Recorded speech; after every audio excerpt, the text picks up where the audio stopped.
All right, people. We should be live by now. I hope it's working. I actually have no idea if it's working. Get a minute so I can verify stuff.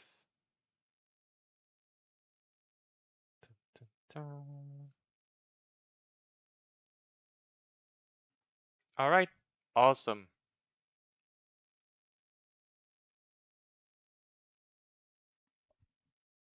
Awesome.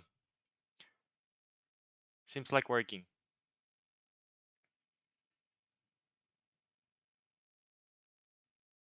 Hello. Hello, Rev XO. Hey guys, awesome. All right, so it's going to be a bit of a mess. I actually have no idea how we are going to deal with that. It's going to be very complicated because it's going to be a very big subject. I started not a war yesterday, not yesterday, maybe the day before. But yeah, everything started here with this post where, well, I just got interested into ASTS and I thought it was finally time to get into it a little bit and to see what all the fuss was about, because I mean there is a lot of noise about this name, really a lot of noise. So I just wanted to see what it was, and I think I asked the right questions because we talked about Starlink, and I said that Starlink had a huge advantage, and of course this made a lot of noise. A lot of people actually very nice. I was very surprised by how nice people can be in this community. It was super cool. But yeah, so I got interested. I had a lot of different conversations with a lot of very interesting people, and I learned a lot. And I think we have to dig a bit more today. So that's what we're gonna do. That's what we're gonna do, and we are going to start a bit from the beginning. I'm gonna review a bit of those conversations, and I am going to maybe I have here kind of a notepad. So I'm going to take notes, and we are going to start over from the beginning and to see what the community shared with us, to see what they told us, and to see where we can go from here. All right, so that's about it. That's the plan. And it starts kind of here. It starts here because, well, I read a bit already, and of course, the first conversation is about Starlink. First conversation is what is the difference basically between Starlink and ASTS? It's very complicated for someone who doesn't know anything to understand, but actually we have some very interesting people, mainly Kevin Chen here, who shared like a masterclass of how to understand very rapidly the difference between both services. So I think it's the first stop before going further to understand the difference between Starlink and ASTS. And this is between the different services. So Starlink flagship services in an FSS realm where user must plug in a terminal. Starlink dish, so that's those small tablets that you have to put on the floor and to target through the satellites to have your connection.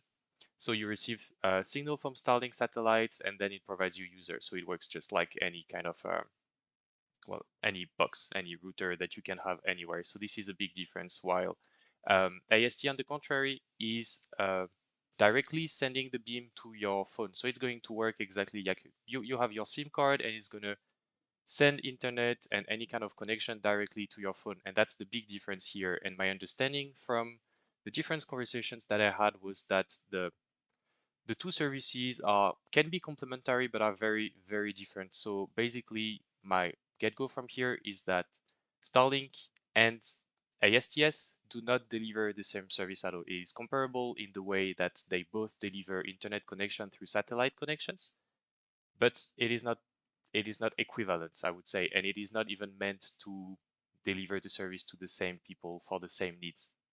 So that's very interesting for anyone to learn because, well, it makes a big difference already because most of people, I guess, before looking into it, and me, before reading this, I personally was thinking that this was like both companies were in concurrence, and they are absolutely not in concurrence at the end of the day. It's very different. Let me just up,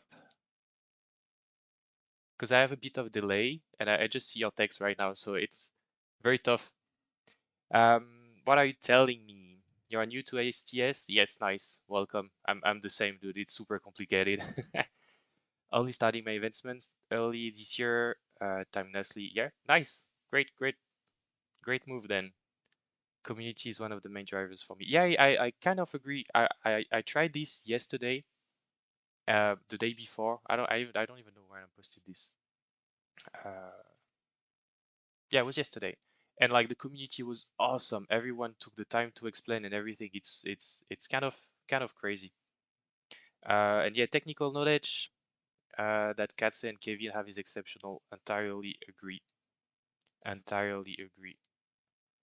Can you explain if ASTS tech can scale to thousands of users per hex? Well, that's man. Hey, I'm taking it easy because I'm just here to. I'm trying to understand the tech itself first, and then to scale it. I mean, as you can see here, I have a lot of tabs because the community has been awesome and has sent a lot of different things. So I have a tab about scalability, and we have a lot of readings to do. Complex reading apparently. So we will get there, but first we will just go back to the tech and start from the beginning because this is like um, yeah, I have to understand the beginning before even going to scalability. We have to understand the difference between Starlink and ASTS. We have to understand a lot of different things before going further and talk about scalability. But apparently, if you listen at least, and if you listen to the people that commented on my thread, and if you listen to the different guys and the different links, um, my take is that a lot of them were saying that scalability was not an issue. So we will go there, but well, I don't know. We will have to see.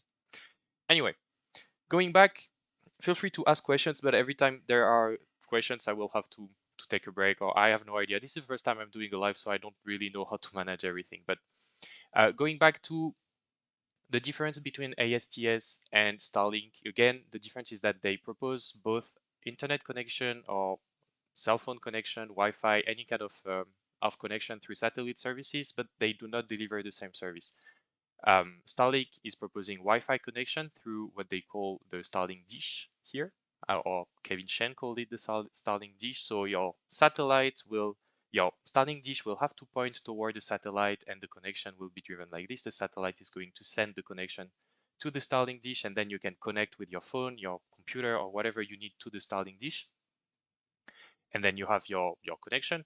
While so this is what they call FSS, while ASTS technology is meant to send the connection, the internet connection, directly to your SIM card. So it's a much more precise connection and a very different service. So that's maybe the first thing I can write here.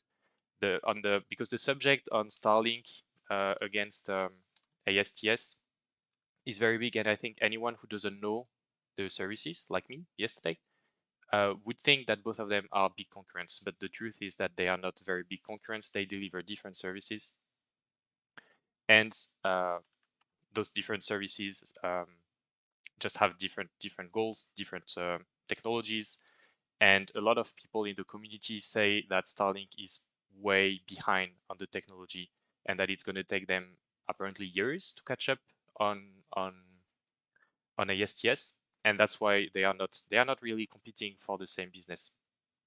So FSS is a direct connection to an antenna, while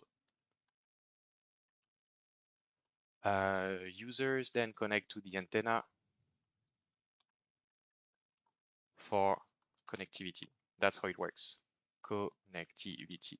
While the D2D, which is the service provided by ASTS, is a direct connection to cell phone. And that's it. It works exactly like any SIM card and like any physical towers that we can have anywhere in the world, like any ground cell tower. So this is kind of insane, and I think this is the first thing to understand, and this is complex to understand. Up. So this is the difference between Starlink and ASTS, at least in terms of services. What did Kevin teach us more? Yeah, he talked about the different partnerships, but we will see that in the business model. But the partnerships, the business model of ASTS, sorry, is to sell their services directly to MNOs. So MNOs, let's use Grok. I know what an MNO is, but I don't know the definition. What is an MNO? It's the service providers, basically. So depending where you are, it's going to be Verizon mobile network operator. That's it. Up to MNOs. Nice. Wrong link.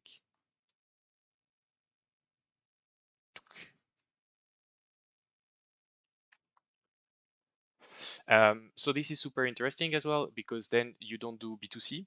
And when you don't do business to customers, you avoid yourself all the expenses that anyone needs to attract customers and to retain customers and to all those kind of things. So it means that AST is just going to sell their connectivity to any kind of MNOs, of providers all around the world, and they have already a lot of agreements with AT&T, Vodafone, and Rakuten. So not the small ones, also Verizon, so really big one actually.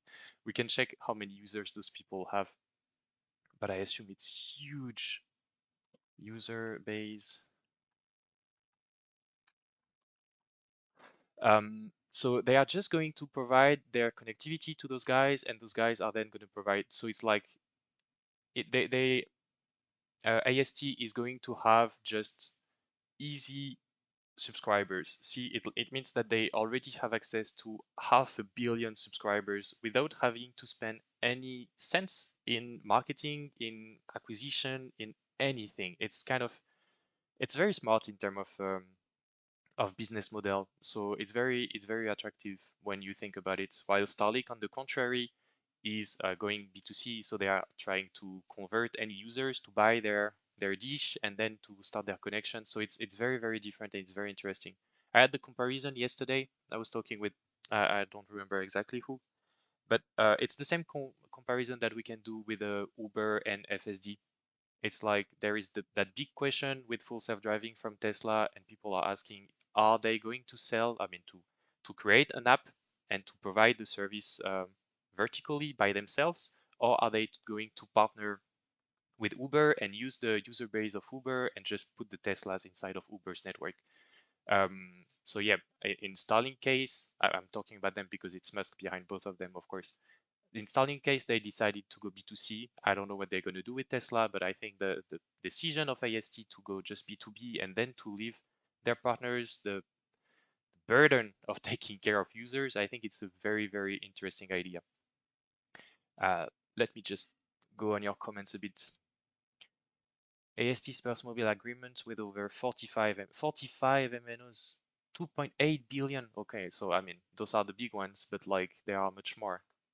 I guess AST MNO partnerships. I guess we can have the list somewhere. Well, yeah, okay. Yeah, exactly what you... Crazy. Orange, Canada. Yeah, okay, so it's like, it's not even focused on the United States. It's like everywhere. Because like, yeah, Saudi Telecom, so Middle Europe, Europe, so America. Wow, okay. All right, taking this. Thanks for the data. Up. So yeah, so exactly as I said then, that means that they have access to 2.8 billion users, just like this, not doing anything. Kind of crazy. Nomad Bets have some interesting graphics. Yeah, I think I have them. Scalability. Um, I think we're talking about the same person. Them. Where is it? You see, I have tons of links. Maybe I put it here. Uh, I swear I have it. I don't know where. Yeah, that's it. That's what you're talking about, right, Hunter? I assume. So those are the partners. Because I have all those links, but I didn't have time to go over them. That's why I wanted to just like have that stream and just talk about it. So yeah, who are the strategic partners? So I guess this is a bit of fund infrastructures and tests. So it's a bit of everyone. Do they have any agreement? Worldwide, Telefonica, Verizon. So those are the partnerships then. MNO subscribers without D2D. Okay. Orange. What's the difference? All right, I need to understand now.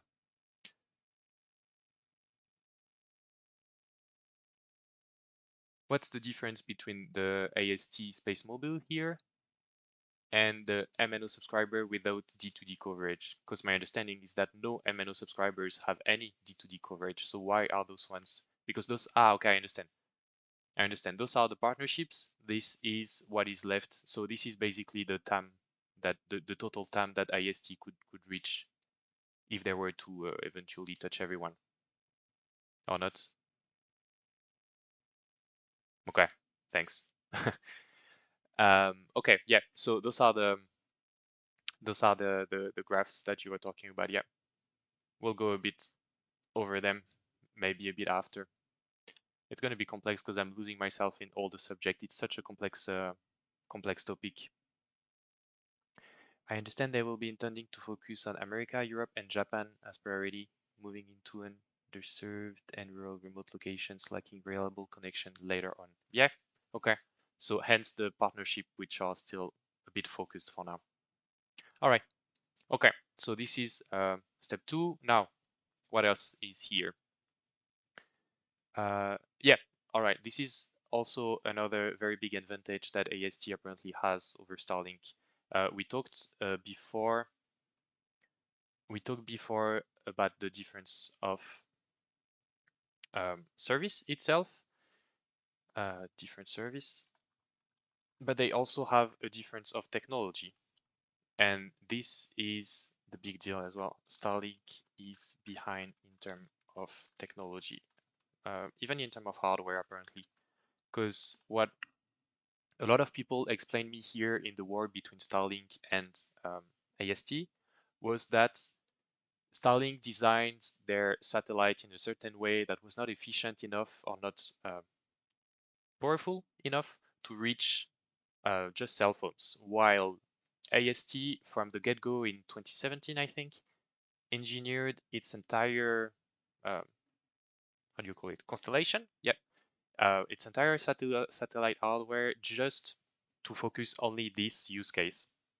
And apparently Starlink is very behind, and they thought that they could just tweak their the hardware a little bit, and apparently it's far from that simple. So this put them behind because that means that they need to re-engineer everything, recreate their entire constellations, and then ship them back in space. So of course you have a delay. Um, I will be the bear a bit later maybe about that, because the fact is that AST still doesn't have a product and they just have one constellation, to my understanding, that is not in production, but that is at least flying around.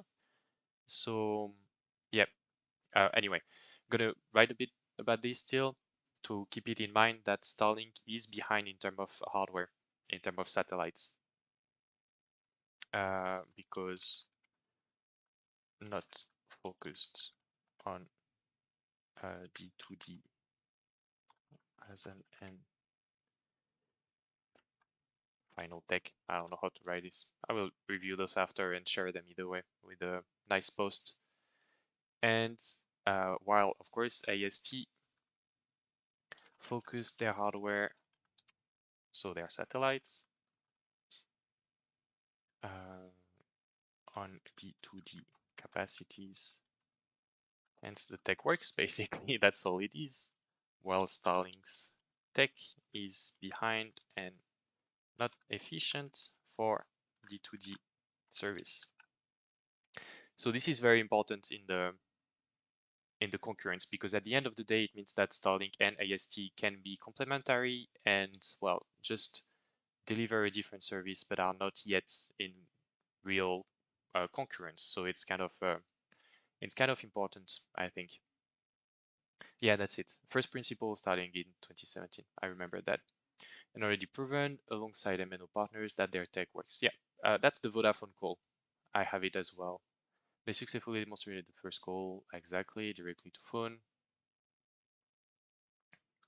That's also something that, I mean, yeah, that's interesting as well, because a lot of the problematics coming from the connectivity from satellite connections is because, I mean, you cannot do it in a storm, you cannot do it with bad weather, you cannot do it inside of houses, while apparently AST can do all of those things, at least indoors. I don't know about the storms and anything, but indoors at least it's apparently been tested. I will talk about the bear case right now though, bear points, because this is something that bugs me a little bit. The truth is that their tech has been tested once, my understanding. Tell me if I'm wrong. With the Vodafone call. So that's nice. It shows that it works very well, actually, because the WhatsApp call was pretty good quality and without much latency, and it was pretty cool to see. But um, it just has been tested once. So it's kind of hard to know.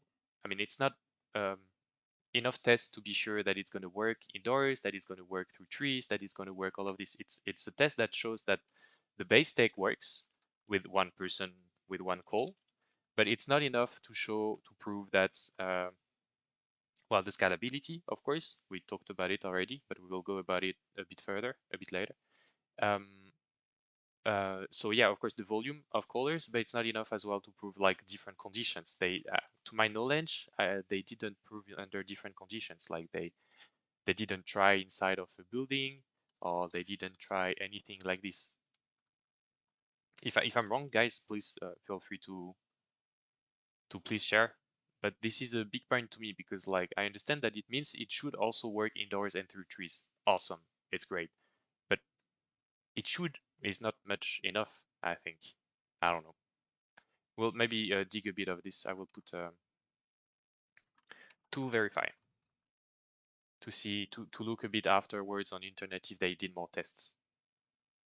They had video call already before in the US in 2024 with ATT. They also demonstrating streaming the commercial from ATT with Ben Stiller. Okay, so see, I know nothing. It's awesome. That's exactly why we are here.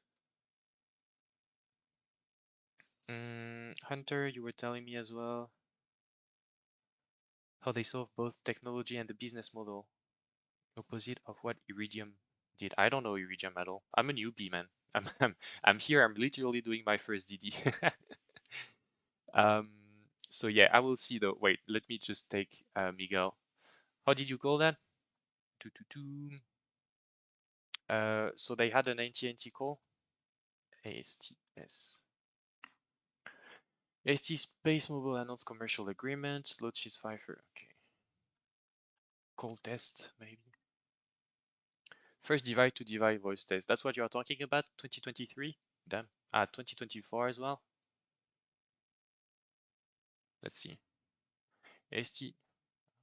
Damn it.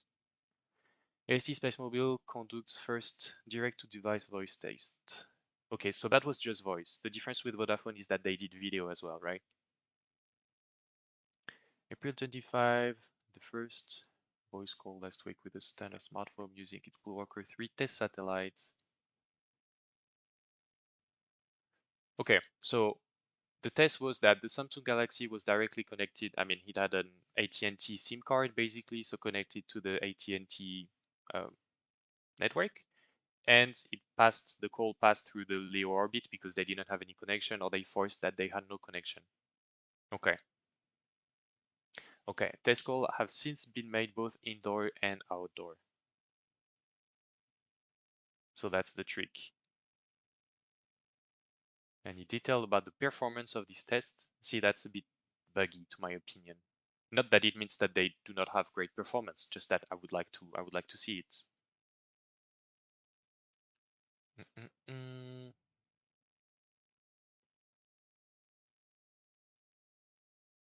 Blah blah blah. All right, so this was the test in 2023, and they did another one in 2024. Is that it?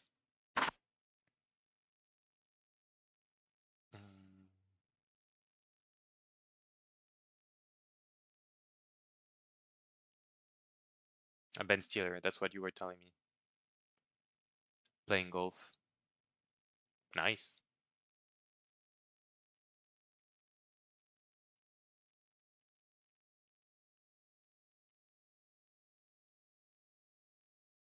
Ah, okay, nice. All right. Okay, so they did more tests indoors and outdoors, but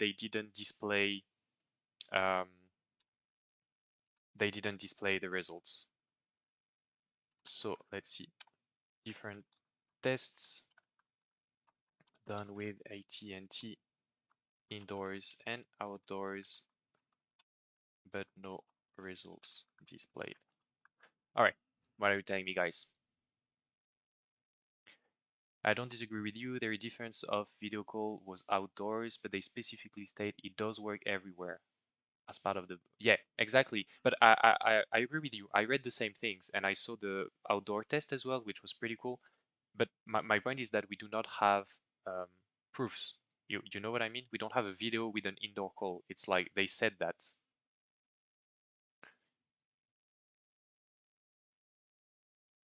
Yeah, EFC analytics, I agree. It was proven on all types of phone over a very extended period of time and including outdoors, yes. But if you have any links with an indoor call, I would like to see it. Because again, we see it here. They said very specifically that um, they have made both indoors and outdoors, but the companies have not disclosed any details about the performance of these tests. That's what I mean.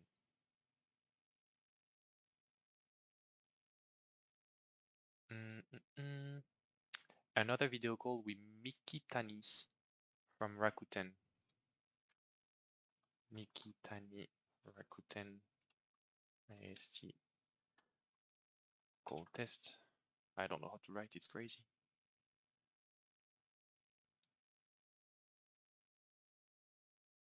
I guess that's what you're talking about. I will cut the sound. See Mikitani's questions voice call between and modify. Yeah, and they are inside then. Check out scenes from the actual call, find out why this is significant. Yeah, I understand why it's significant. Okay, so he's outside and the other one is inside. I don't know if I can put sound without destroying your ears. Tell me if it destroys your ears. Maybe you don't even hear it.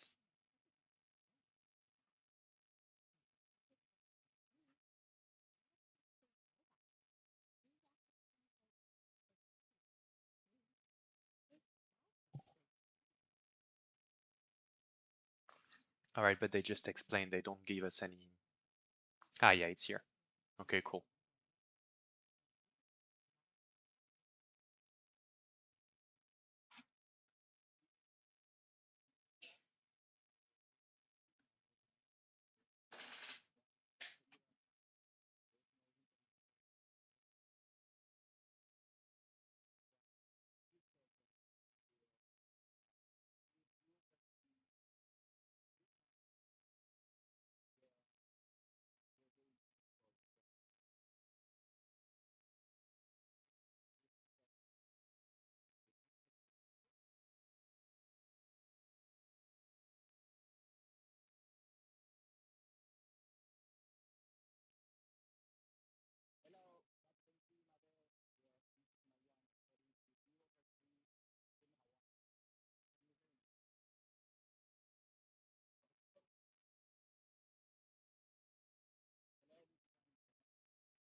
All right.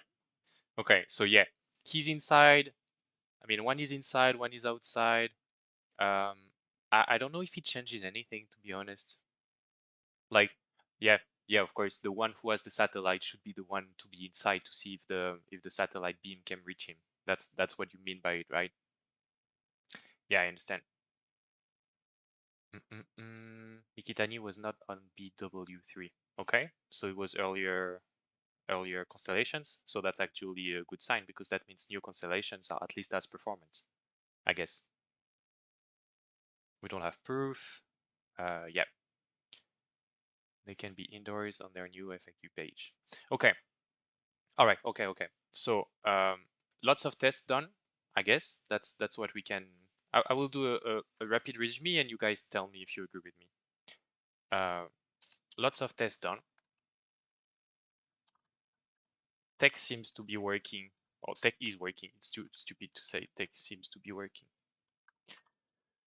Well, for call, basically for sound and video, because we saw the WhatsApp call, and they claim tests were made with indoor calls, but no proof nor videos for the satellite user, the satellite caller, being inside, indoors. I guess that's fair enough, right? What's cool though is that lots of tests done, and they did the test with AT&T, Rakuten, and Vodafone. That's pretty great though.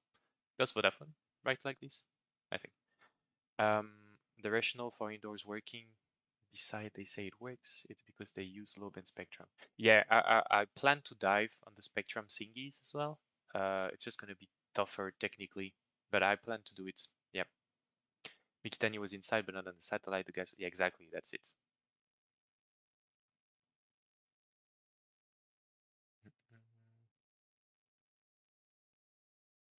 Ah, they run different models. That's cool to know as well.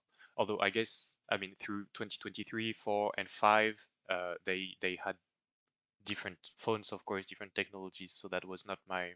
I have to admit, I didn't think about it. It can be a good point, but I think by now a lot of different phones are very okay.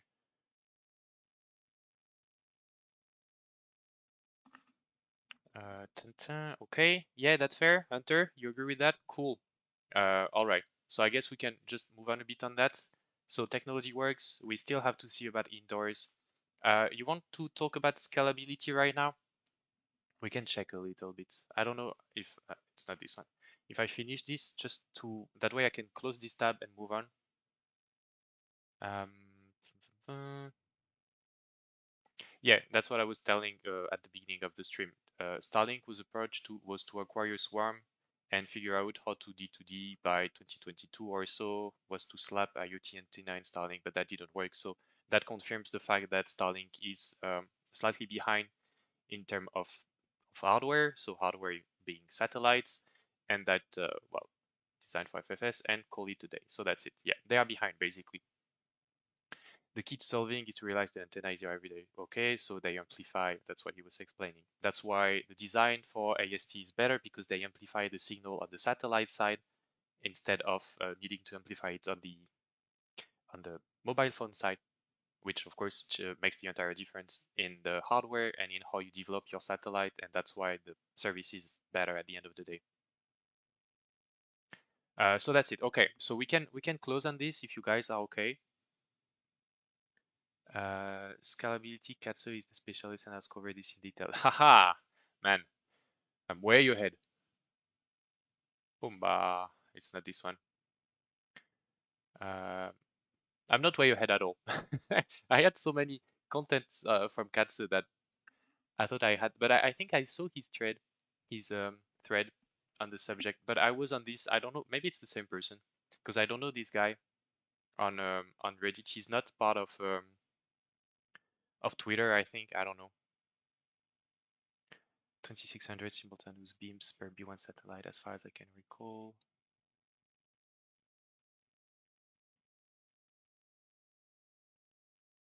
Katsu is amazing. You guys really like him. I just discovered him yesterday, so I didn't know him at all. But yeah, I mean, the few things I read from him, the guy seems to know what he's talking about. It's kind of crazy. I don't know. Does the guy do YouTube or talks? I know they do talks sometimes. Would be great to have it to explain it to me, like, because like I'm completely newbie. I don't understand much of it, so it would be nice to have someone that can explain this, because it's very technical, and by reading it's very hard to understand everything. Pum, pum, pum. So anyway, if you are into it, guys, we can talk about scalability right now. It's fine by me. And we can try to go over this beamforming. So that's why you are talking about EFC. We can try to go over it if you want, and then scalability, of course. I have this thread, and I have this one as well. I guess will it work with hundreds of thousands of phone? It will. So I guess that's also answering scalability. Mm -mm. His entire Twitter X feed is comprehensive and covers a lot. Yeah, maybe we can go over it. He's not a guy, he's a Swedish cat. All right, well, all right, if you're okay with that, guys, we're gonna read this rapidly, maybe, if it's not too complicated, and then we can spend some time looking at Katze, I don't know, at his here. Maybe we can find some interesting information. All right, but I'm going to go over this one first. Blah blah. The weakest part of my DD was surrounding the question of scalability. Exactly. It's. I mean, it became one of my biggest question because my issue with it is that the tech works and it's awesome and we're happy with it, but I need to be sure that the tech works for millions of users at the same times, because if it doesn't, then the tech doesn't work. It's that simple. All right, I realized that scalability shouldn't be an issue at all. Well, silly me. Uh, yeah, I'm not an RF engineer neither.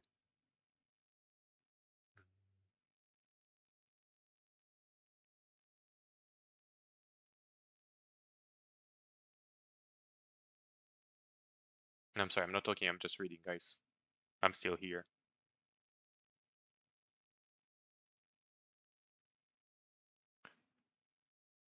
You should have watched and understood. Okay, well, yeah, I studied that yesterday.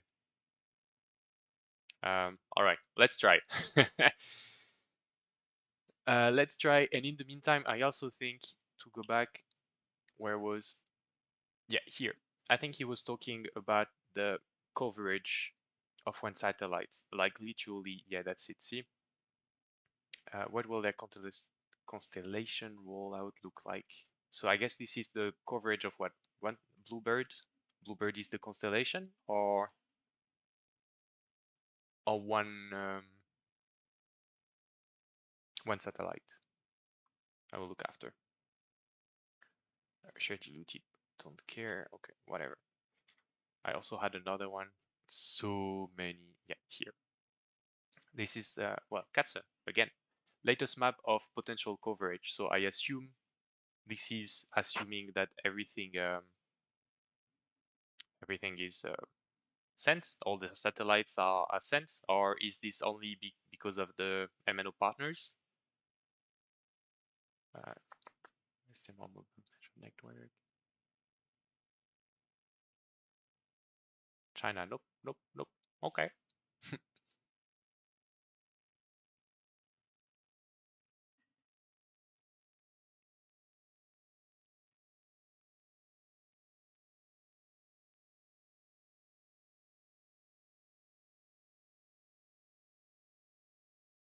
Bluebird is a stat model. Yeah, okay.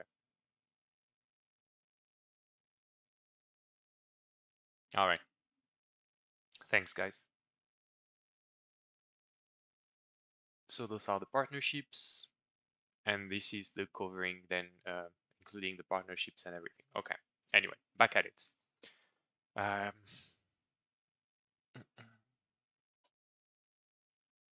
each beam can transmit receive signal completely independently of other beams. I guess by beams he means the, where is my, okay.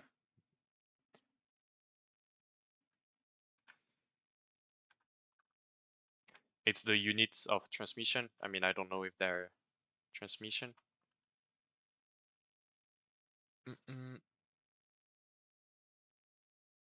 Direct radio signal. Okay, so it's the connection basically.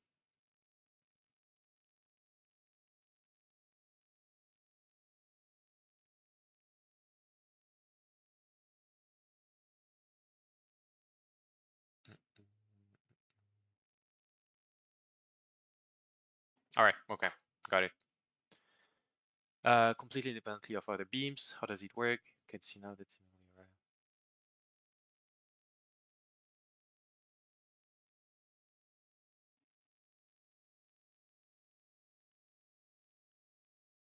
Okay, that's interesting.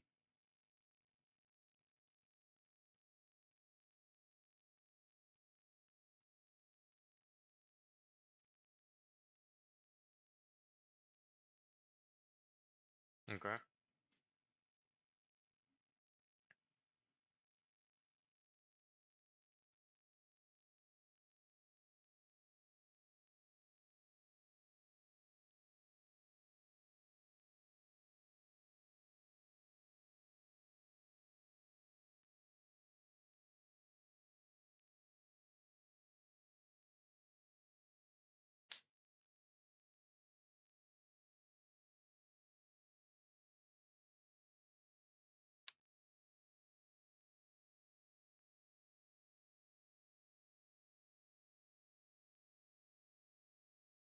Um, so the idea here is that you can send different beams at the same frequency, but by delaying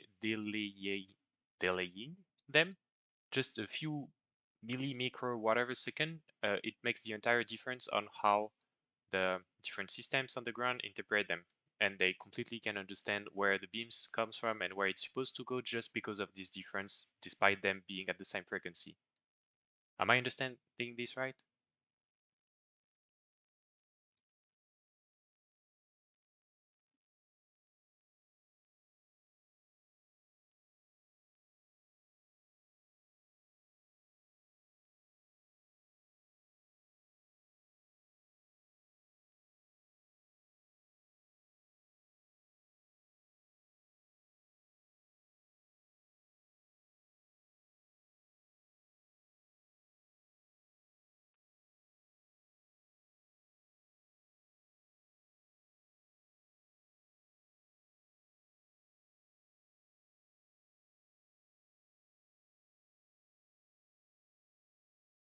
Okay. Mm-mm.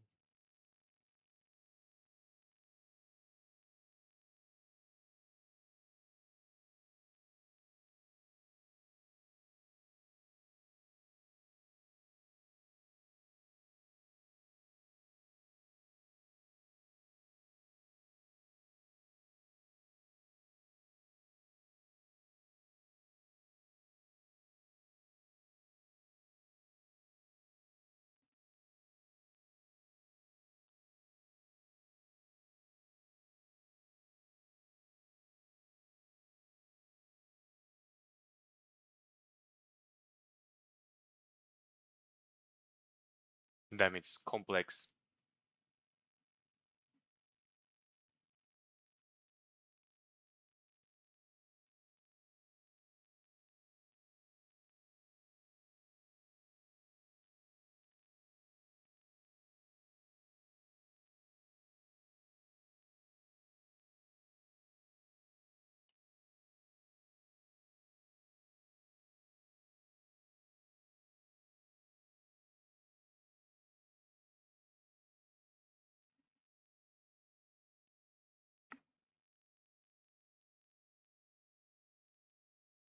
All right, I have to read this again.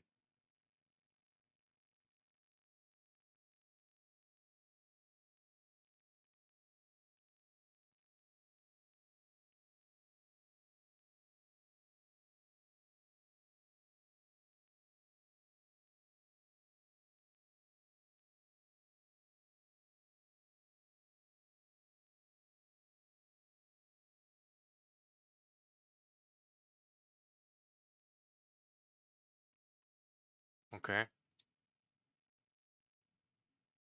Damn, guys, you sent me on something tough.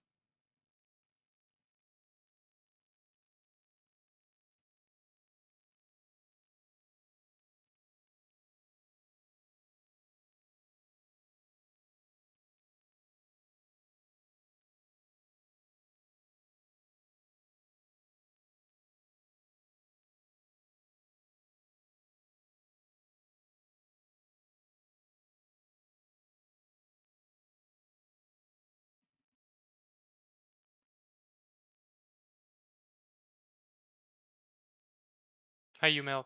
Yeah, that video, you mean the beam video? I mean the video that are links above?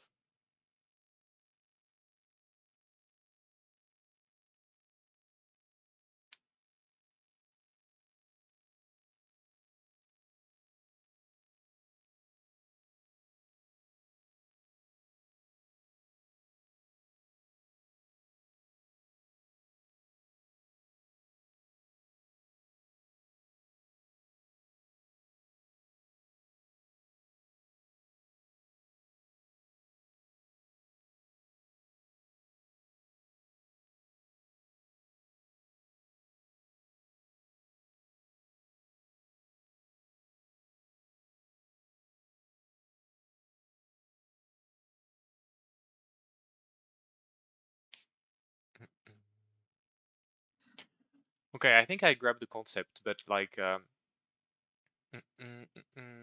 does this really answer about scalability? I guess yes, somehow. You guys want to see this? 18 minutes, guys. Wow. Wow. Sorry. Very loud.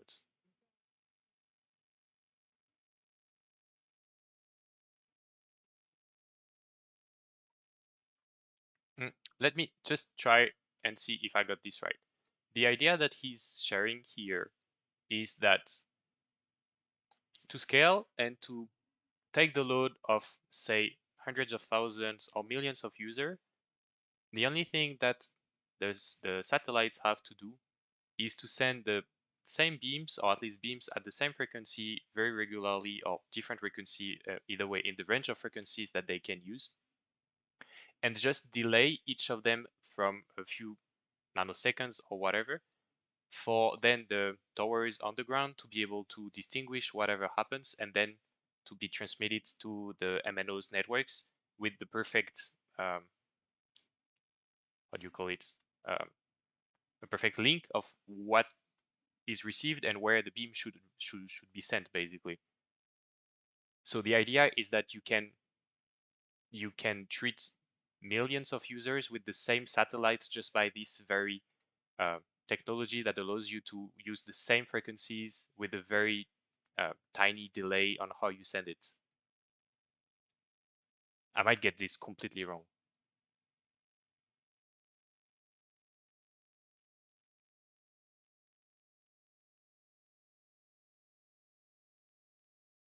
Specialist in sat telecom for 30 years. Okay. Well, I guess I won't go further with this without watching this video, right?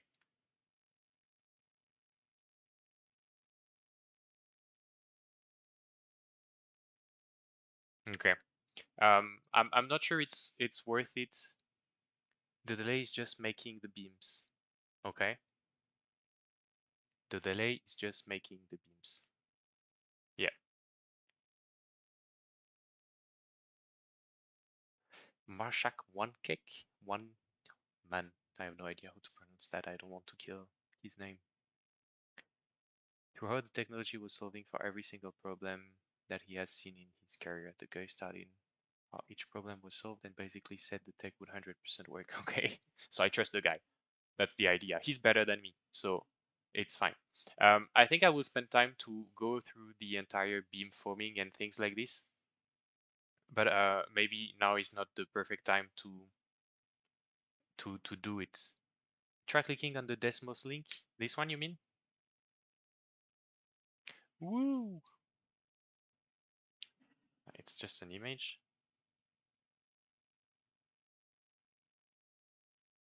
Guys, I can only zoom.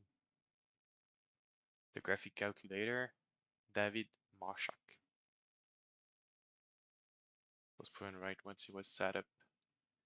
You say David Marshak.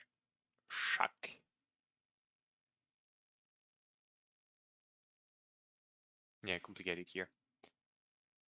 Uh, David Marshak. Technology was solving. I guess B. I don't know. YouTube. You have the link for that video, man? Instead of me. Okay, I'm coming back at you, Mel. No, move S shift 2. Yeah, the thing is, either I didn't click properly because I clicked on the image. All right, now it makes more sense. You told me S shift 2, F shift 1, F shift T2. Okay, and so if I move this, that's what you call the delay. So basically, if I put it exactly at the same delay than the other beams, than the orange beams, the signal will be fucked up, right? But if I do it slightly different, almost nothing different, the technology is good enough to distinguish the two different beams. That's what I have to understand here, yes? It's super weird to talk because at the end, we have a small delay as well. So I'm waiting for your answer and I'm like,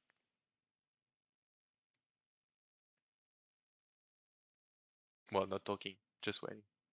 But I guess that's what I have to understand. And so the scalability comes thanks to this, because you can use the same frequency with a very small delay, and everything is going to be different, and the signal is passing. Do -1 and 1 again? You mean here, -1 and 1 here? Okay. So again, very different behavior. Beams from different directions. Okay.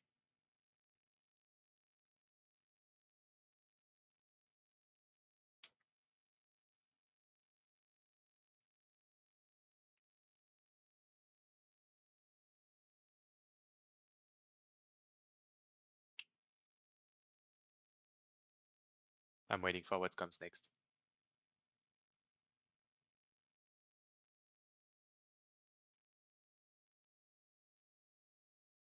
What you can see is that M1 and M2, even if they are transmitting or non-transmitting, the orange and green don't affect each other. Yes, that I completely understand.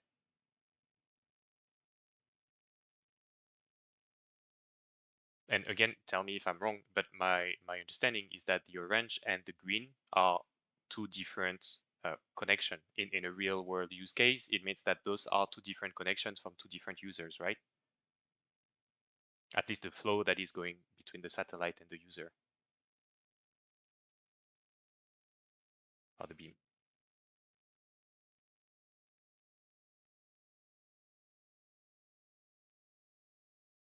Gbps per beam. I think mm,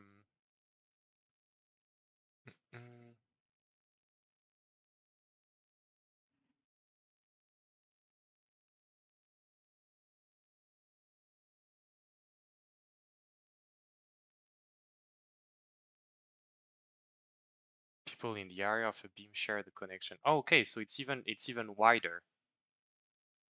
I assume this was like one connection, but it's not even that. You mean that one beam is going to affect X users. Okay, okay, so it's even wider than what I thought.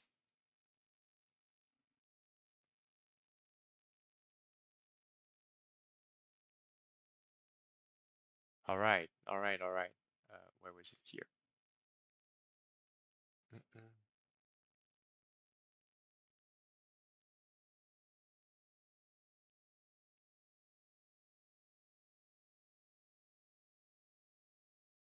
The other big component of beamforming is the ability to direct the beam on a very small area compared to Starlink. Okay, okay, okay, I start to understand the concept behind this. Okay, and I can also start to understand why people answered me that scalability was not an issue then. Because if you are able to send plenty of different beams on comparable frequencies and reach God knows how many users with one beam, especially if you can pinpoint those beams in specific geographies, because I assume the beginning is going to be about serving places where network or cell network is not really available. So it means that even with a few satellites and a few maybe constellations, they are going to be able to target really wide places. Think of a beam. Um, think of a phased array as a flashlight that can point 1,000 of light at Earth at the same time. Independent. Yeah, okay. Yeah, that's it. I understand. I understand. Okay, awesome. Okay, that's really great. All right. Yeah. So again, I understand why people told me that scalability should not be an issue. At least as long as they can send their constellations, of course. Okay. So that's step one. This I will deal with myself, because I think 18 videos now is going to be a bit complex to watch. Now we can go on this one to continue on the scalability subject. Will it work with hundreds of thousands of phones? Although I assume this kind of answers this, I guess, 20 days ago, 6 months ago. Okay, so the guy just brought some more precisions. This is the same league, right? Yeah, exactly. Okay. Read this before commenting. What is MIMO? Is a well understood concept as are phased array, CDMI. Wow.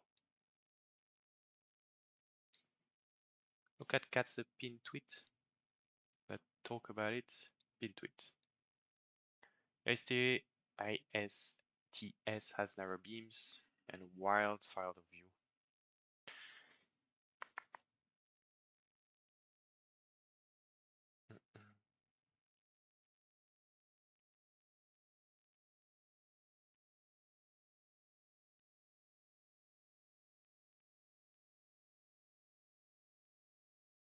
I'm sorry, guys, but I have to ask. Is Katsu and that guy? Yeah, it's the same person, right? I'm not drunk. That guy. Okay. Anyway, let's go back. I got baited because I thought this was the username, but it's not. The username is here. So yeah, it's clearly the same guy. Sorry, stupid questions. This one was a stupid question. And I said there was no stupid question, but this one was a stupid question. Think of each beam cell replacing a terrestrial tower. Yeah, that's exactly what you were saying, Yumal, then.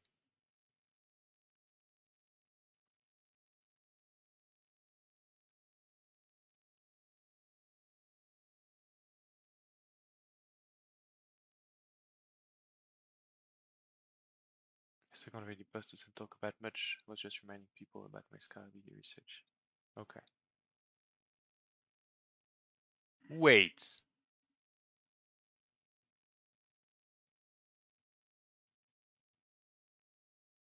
Why I? Yumal.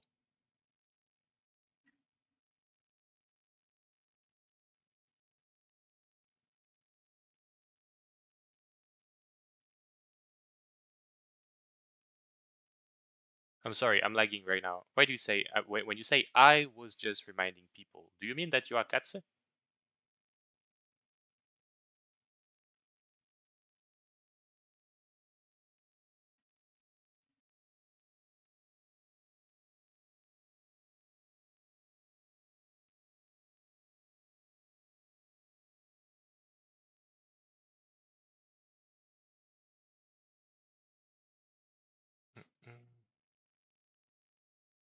You are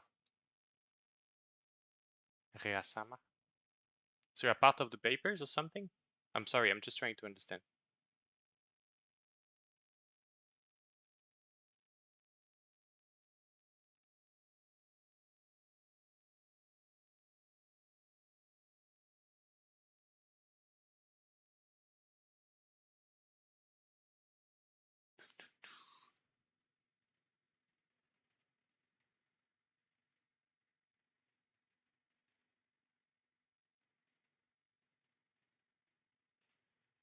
It's gotta be really DD you were reading. Alright, awesome. Okay, I didn't know. Okay, okay, I understand. Alright, so yeah.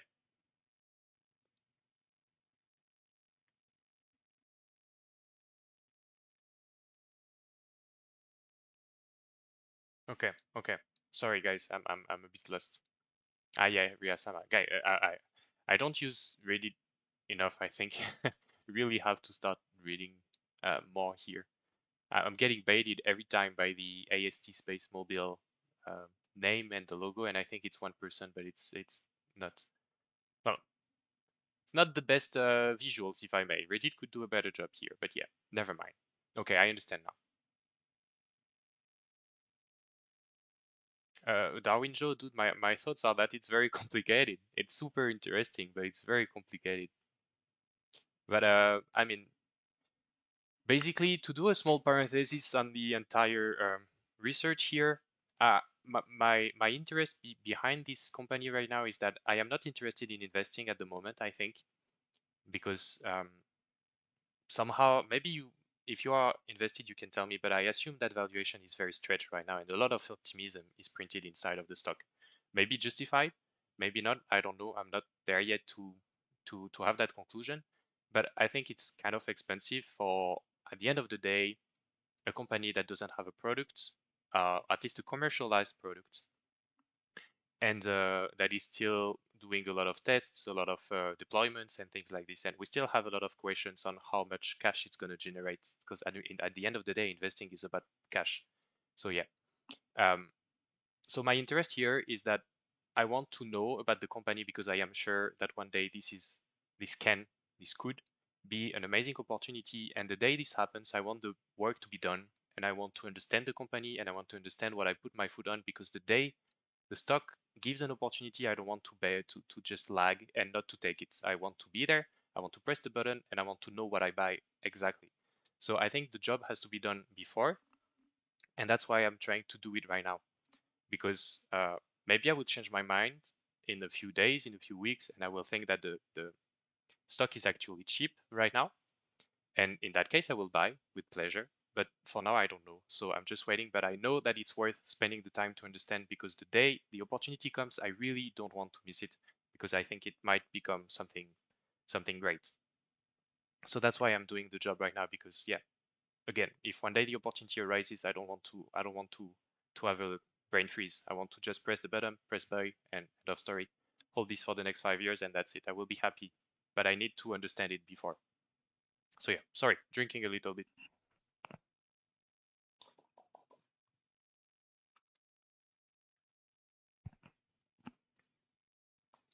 Mm, margins are 90% cost is negligible one slot. Yeah, I understand that the business case is probably the easiest part. Yeah, but that I tend to agree with that, and I can understand why you say that. It's just that to my opinion right now, this is a story. This is not a fact. You know what I mean?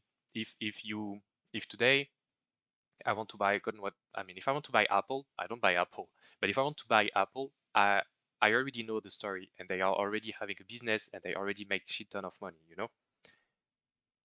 AST is a story. It's a very beautiful and very interesting story, but so far it's only a story. That's what I'm trying to share here. I just want to know the story, because the day this thing generate cash or whatever, I want to buy it. The sheer size of 7 billion people and growing data demand and cost of tower is a lot higher. Yeah, that again, I don't disagree. I really don't disagree. That's why I'm here. That's why I'm just doing the DD and trying to understand everything, because I see the opportunity and I see the interest. There's still some more risks, but in my opinion, the science is very, very sound. I'd say the risks left are engineering. So I mean, yeah, it's true that the MNOs are um, reassuring. Yeah, maybe a bit of financing risk too. Yeah, sure. Yeah, it's true. It's true. I mean, either way, buying AST right now is buying the story. If the story ends up being right, you will have higher return, because you take a higher risk, because the story is not unfolding yet. But depending on how people want to invest, some people will wait for the company to make cash, you know, and they will just wait for more and more confirmations. Some people just need the proof of concept to be done, and it's enough for them to invest, because it's a proof enough that it will generate cash in the future. Some other want to see cash and agree to buy much more expensive, you know. Maybe it will 10x until then, but maybe for some people it's enough. I mean, they prefer to buy after a 10x and buy a business that make cash than to buy the proof of concept. Proof of business side, look at Starlink desperation to try to be first with a bad product. Yep, I understand that as well. Although if you listen to was Chen here, he says that Starlink are very good at what they do. They just have a different product, but they are very good at it. Ah, they had the Super Bowl ad? Really? AST Super Bowl ad? Ah, no, you mean the Starlink. My bad. I got excited.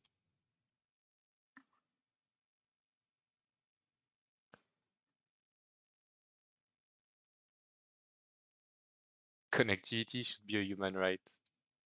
Only way. That's on that I entirely agree. I'm not gonna play anything because I don't want to be annoyed with any rights or whatever. Yeah, only way satellites, but that's true for a lot of things, and I think you are entirely right, Miguel. That's why I also want to be interested in that and to have the knowledge to press the button the day I need to press it. Anyway, I think yeah, I made my point. Let's go back to the headache. All the major partners are behind AST, talking loudly. Just not happening. Yep, yeah, but that's a great point. I think the MNOs being behind is a very big reinsurance of the take and of like the fact that at least they are not going to let it die slowly. You know, they're going to push everything so that it works because I guess they have investments as well inside of it. So when you have such big MNOs behind, somehow it's reassuring, and I completely understand that as well. Back to the beams. All right, so we were saying that the beams are just rays comparable to rays of light and that they reach an entire region or a big zone and that any user of that zone could be affected by that beam, and that's how scalability happens, and that's why the tech is superior basically. Again, correct me if I'm wrong. A single AST mobile block 2 satellite can straddle towers over half the coast, map them to real ones while larger still.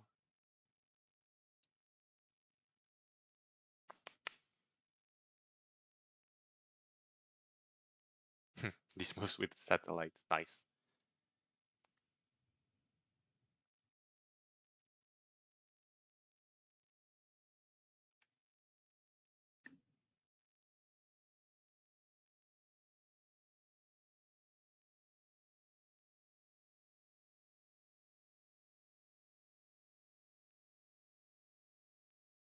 Okay.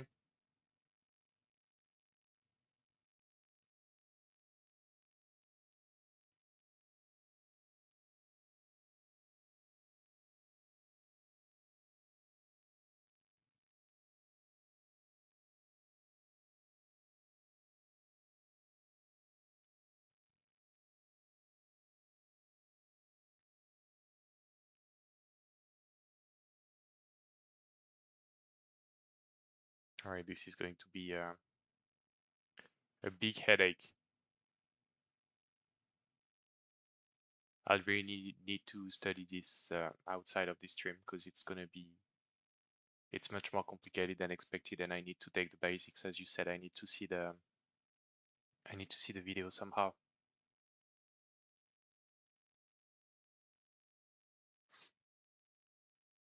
Mm.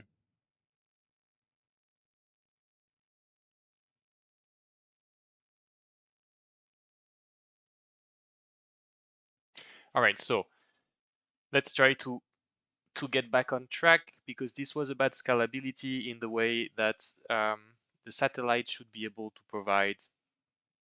uh, to provide connectivity to enough people. It's also a small investment for MNOs. It's helping AST with pennies to get millions if it works out. Yeah, it's true. You can see it that way as well. But do you really think that the MNOs would? I mean, this is also a huge opportunity for them, as you say, Darwin. So somehow, even if it's a small investment, they have every interest for it to work. And I don't know, somehow it seems weird that they would just not push forward and grow their investments inside of it if the technology, as we saw, is actually working. It's not like they are shooting in the dark. They have a technology that works. Because like if I assume it's like Katsu was saying here. I assume if, as he says, and um, apparently you guys seem to say that a lot of different RF people and people who know seem to agree, scalability of their satellites won't be an issue. If that's the case and they have a product that works, the MNOs have all interest to to push the project because it means they have a big proof of concept. At least that's my understanding. If someone was handing me like a gold machine, I would not say, okay, guys, take your time. Whatever happens, happens. So yeah, that's why I say that it's a pretty big confirmation to have them behind. Only important info regarding beams from a product standpoint is how big they are on the ground, how powerful they are, how much data each beam carries per gigahertz of spectrum used. Okay, you have that data somewhere? Because I guess somehow we go back to how many gigabytes are used per satellites. Do you guys have any data on this? Maybe um, posts or websites talking about gigabytes usage per AST satellites. Because I had Katzer here, maybe a bit different, that was saying that the QoS in congested environment is not tested publicly yet, because that's another discussion, to my opinion. We have scalability, yes, but then we have quality of service.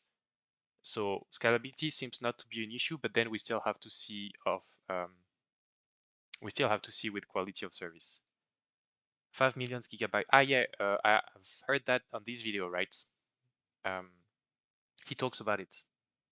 Millions of gigabyte per month, and he even says that because at the beginning they will only focus on some areas which do not have much connectivity. Of course, the demand won't be that big as well. Katsu has a lot of Twitter posts about that. I don't remember the links though. Let me check. Maybe we can find that. What's his handler? Katsu Apex. Uh,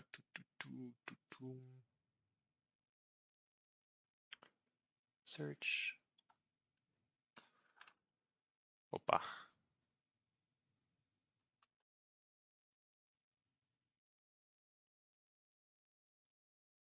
I guess we can do a.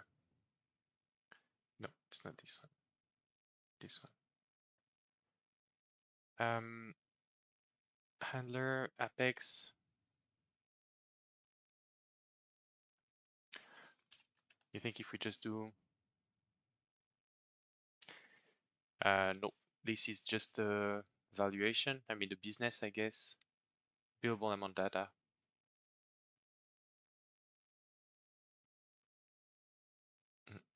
Yeah, that's only for revenues. Although I mean, can we assume that because he uses those numbers as revenues, that means that he has an idea of what is going to be used?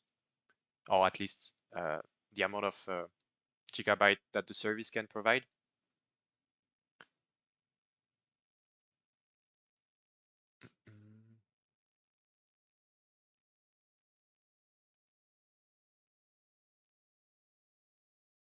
Globally, average price, blah, blah, blah. Do you have any idea where that data comes from? Is it his data? I did some math, so I assume it's his data.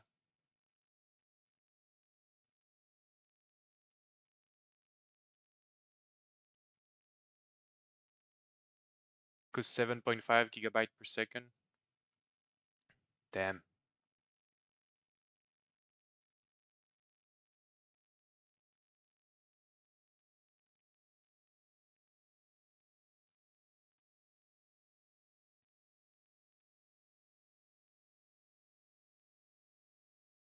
Dome 24, I guess Bluebird Block 2 is the last one? I'm asking. Bluebird Block 2.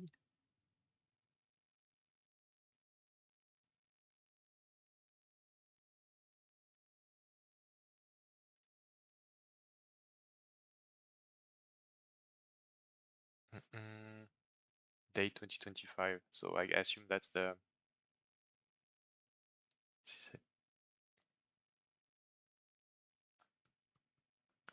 next one then. UML per beam. I'm sorry, the delay stuff per beam. You mean that 7.5 gigabytes per second per beam? That's what you mean?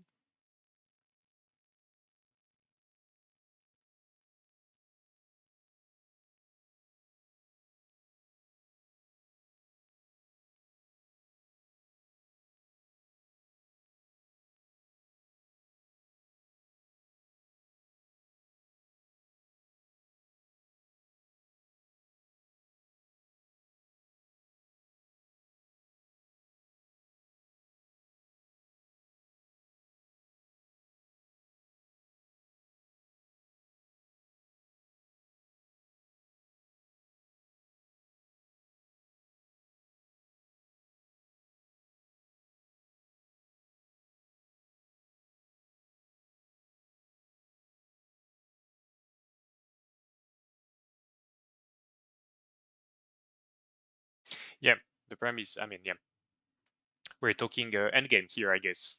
We're not talking deployment. We're not talking slowly scaling. We are talking, I mean, full endgame.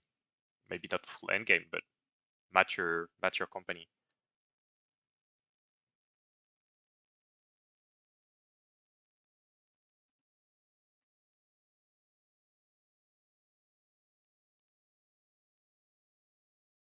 Yep.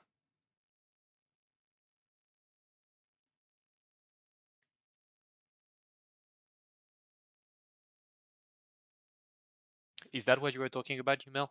I assume that's billable data amount, 30 gigabyte per year and per satellite. Is that like uh, well, does that answer the original question of how many gigabyte can the satellite deal with? I don't know. I don't know if that's exactly what you were talking about. Because like yeah.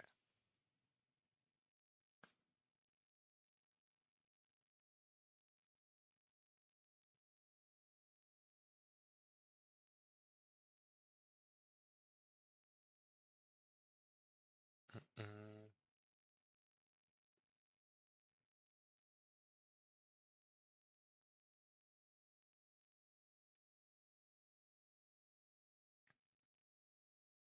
well, I mean, we had the answer here. Each satellite in expectation, we think, so it's still hypothetical, but yeah, will be able to service about a little over 1,000,000 gigabytes of usable sellable capacity per month. I guess that answers the question. At least that's what uh, management is talking about. Mm, mm, mm.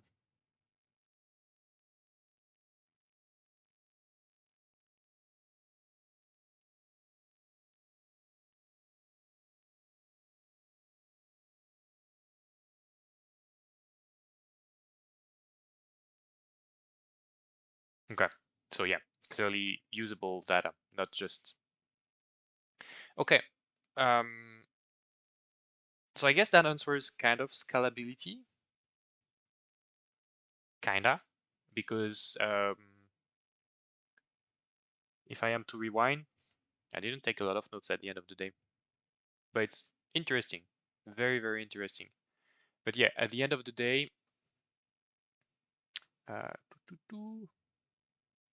I can delete that because it was written.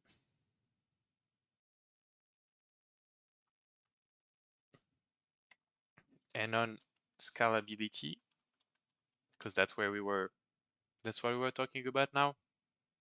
The idea, if you try to make a resume, damn, it's complicated. Try to go back to what we know. Bottom line is that I have to do more work on understanding the beam technology. That will be done on my side because it's pretty complicated to do it here. And secondly, that's um, that their beam is that scalability shouldn't be much an issue because of the technology, at least to deliver the service itself or to reach consumers.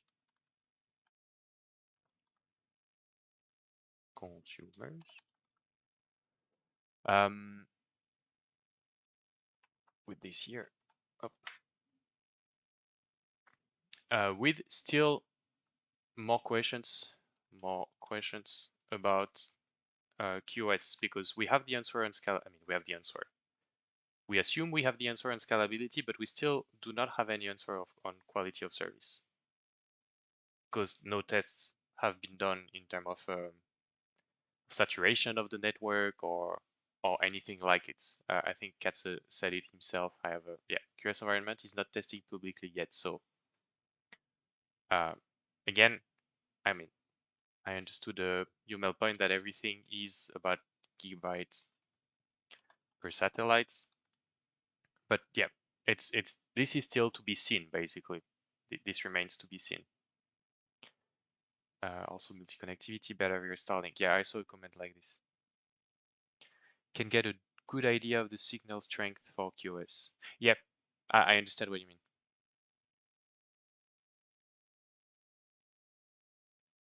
But yeah, again, an idea. That's what I think right now. It's a lot of ideas.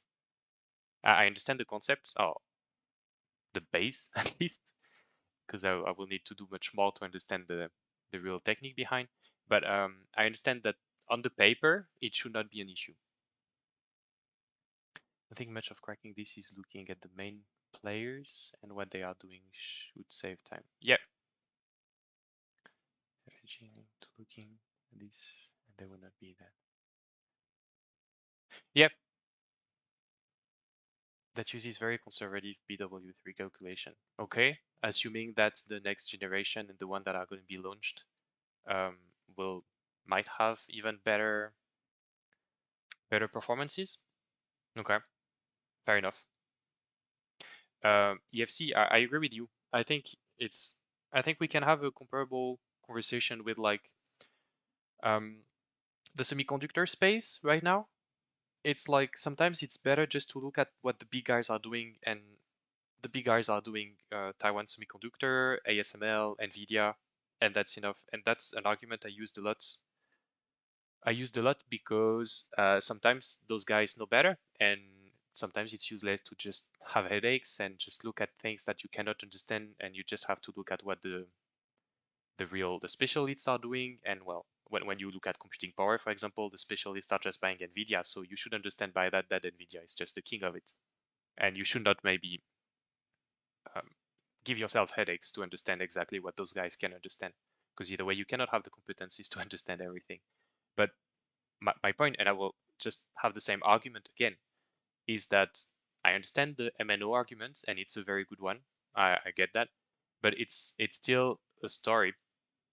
And yes, they are working on developing it, but so far, as long as you do not have clients and you do not have a load and you do not have millions of users, it's very hard to to have enough certainty on how it's going to work. Personally, I think the math works out quite well for signal strength. Yep, I trust you on that. I mean, it's you and other people that say it, and I assume those people are quite knowledgeable because they seem to be able to talk about it very well. So yeah, I can trust you. I'm just drinking a bit of water.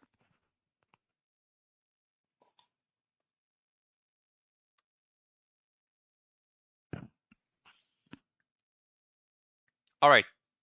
I don't know what time it is. We're here since 1 hour and a half. Okay, can push a bit more. So where are we so far? Let's take a step back a bit. Let's take a step back. So, if we resume what we know now, we know that AST is just launching a constellation of satellites that are using different beams um, to deliver connection directly to smartphones. That this has been tested, that the tests are pretty conclusive, even if we do not have a confirmation of indoors tests or tough conditions, weather tests, or things like this. They say it works, but we did not have any confirmations of it. Competition to Starlink is kind of irrelevant. That I understood by now. It's not irrelevant because Starlink is shit. It's irrelevant because they don't deliver the same service. And in the D2D service, Starlink is way behind because of their hardware technology, and it will need time to catch up. And we know that the business model is very smart for AST. So that's also very great. And yes, the MNO's backup is a very good sign. So tech working, I guess right now I had a lot of different um, just to find another subject because I have things in mind. So this is for me as well. Sorry, I don't know if the whistle is tough when you guys listen. What's a nice plus is that AST has instant access to MNO's custom. Yeah, exactly. We talked about it a bit earlier. We said that the fact that they had they did not have to spend any money or any energy, any time, any engineering, anything on user acquisition is really smart and a big plus. Yeah. Dun, dun, dun.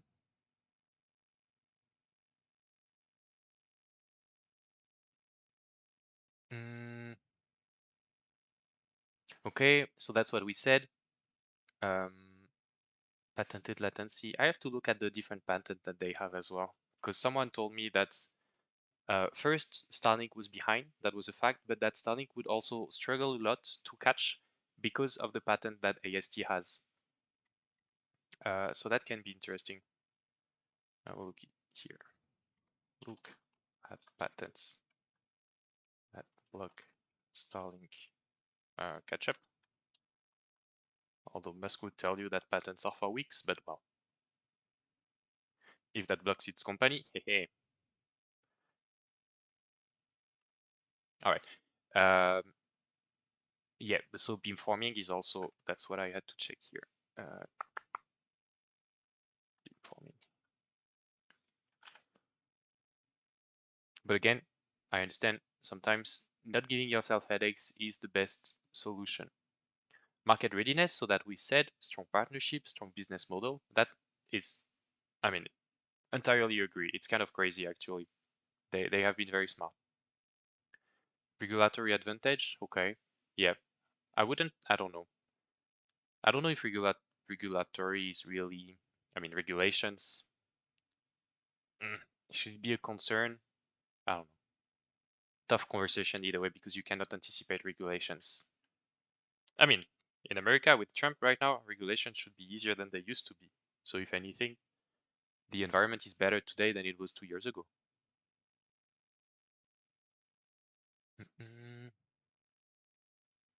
And that's what we were saying about Starlink, the fact that they are late. Yeah, that can be an interesting subject. What about manufacturing? Yeah, I had it. Okay. What about manufacturing and shipping?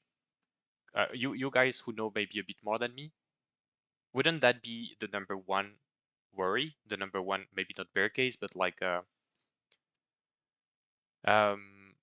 thing to look at right now at the moment? Because I assume in the order, um, the questions were about, is the tech working? Can they deploy the tech? Can they have their partnership? Can they have a sane business model, etc. Right now, this is past, kinda, although we still need some proofs for um, their capacity to handle, to scale, and to quality of service. But beside that, isn't manufacturing and sending satellites flying the bigger question now?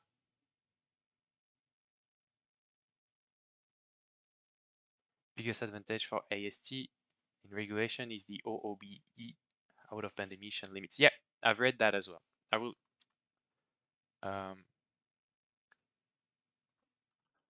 that they were not concerned by some specific regulation that would apply to other services. That's it, right, Yumo? I think I read that somewhere.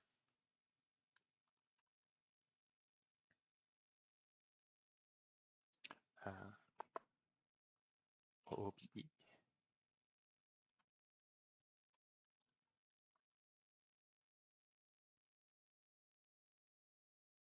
Starlink sats are underpowered, so they need to transmit at higher power. That's it, yeah. But that causes interference on the ground, potentially with ground towers as well. Exactly, most MNOs won't like. There's a hard limit in both US and global OOBE limits, which AST meets today, but Starlink doesn't. Okay. Okay, I will have to look a bit at that. OOBE limits compared to Starlink. But that will be secondary. I will focus on business. So yeah, Kevin again was saying that their production is vertically integrated, which is always nice to have. Everything vertically integrated is more expensive but better either way. So can look a bit at this because that can be a good conversation I think to have. Will they be able to manufacture and to ship on planning? And how long until this becomes a real product, a real business, like with real clients? All right. Everyone is wondering about production, and production. Exactly. Even the new BIM launch agreements, 45 to 60 satellite with Blue Origin, SpaceX, and ISRO. Okay. How long? Oh, rough question, just like this. Do SpaceX accept to launch their satellites? Would be very childish not to, because at the end, SpaceX is here to make money by launching satellites. But, I don't know. Isn't that a risk somehow? That's, I don't know ISRO, but Blue Origin is not really ready. Indian Space Research Organization. Okay. Although I assume you can always find people to send satellites, but yeah. Anyway, just spitballing.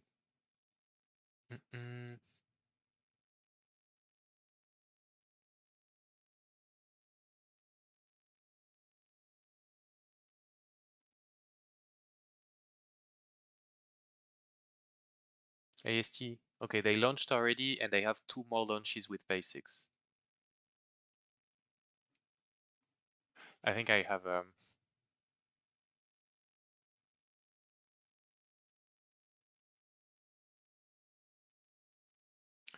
okay. I will finish this, but I think I have here or here. Yeah, the planning of launches schedule. That's it. I will check after. October 2024 investor presentation claim existing capacity to produce up to 2 satellites per month. Potential capacity 6 per month using automation. Okay.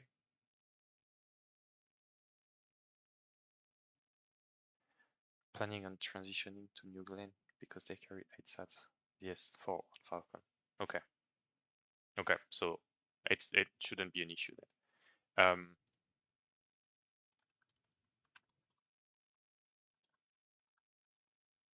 I don't know if you guys know that. What's the end goal for the constellations? AST petition of 243 satellites.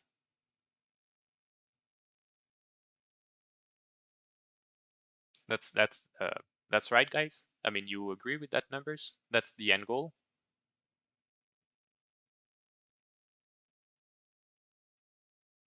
Ah, no, sorry. Operational target. My bad. Initial feeling and vision. Operational target. I should read until the end before asking questions. Okay, AST estimates 45, 60 satellites are needed. Global coverage. The number escalates. Okay, so depending on the time frame, basically.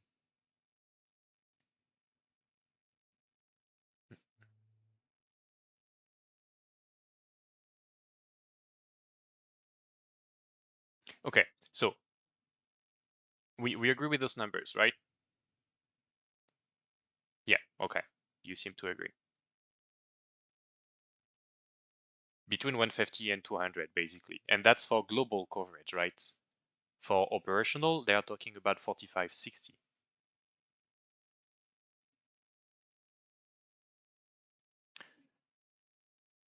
243 is incorrect. Older projection. 168 is the current number to achieve global connectivity. Yeah, I think that's what they say here. Yeah, yeah, you mean this number. Yeah, I think Grok is pretty fair by saying this was the initial vision. Uh, End goal constellation size. So they are talking about 45 to 60 satellites for operational targets. And what's the maximum? 168 then for full 5G broadband. When they say full 5G, they mean world as well? Maybe it's a stupid question, but global coverage means worldwide. I assume so. Yeah, makes sense, right? That's what global coverage means after all.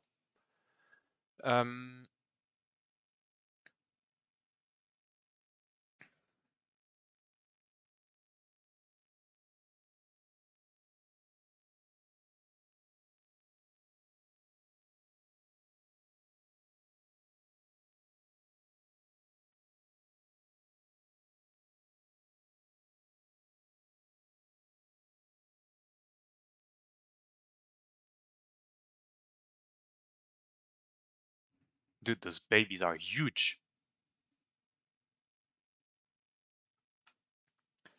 Mm-mm-mm.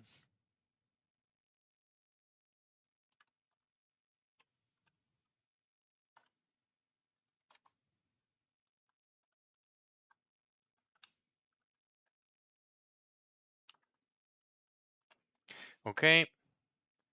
Um, you shouldn't think of the number of satellites as a stagnant number for the fleet size. If demand for D2C is really high, having more satellite will allow for MMO to increase. Yeah, I understand that. My point here is more, I mean, my question at the beginning, because of course Grok says more than you ask, although the information is nice, but the question was more how many satellites before they can start the operation. That's kind of what I was wondering. And I assume for continuous US coverage, AST estimates 45, 60 satellites. So I assume to start their business, they need a bit less than this, right?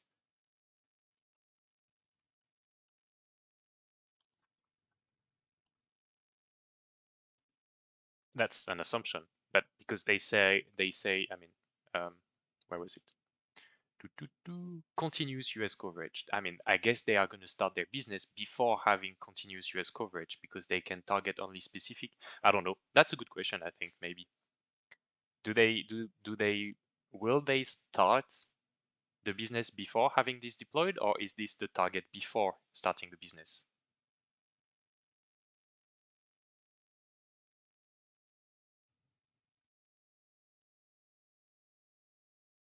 Intermittent service, yeah. I mean, I would assume as well. That's when Grok is completely stupid. I mean, maybe it's me who doesn't ask the proper questions, but yeah, 5.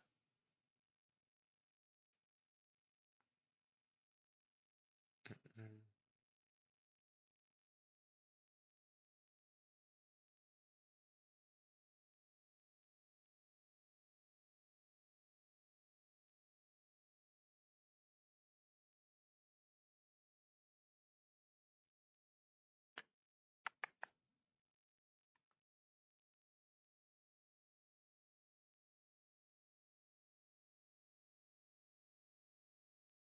So last year they had 5, right?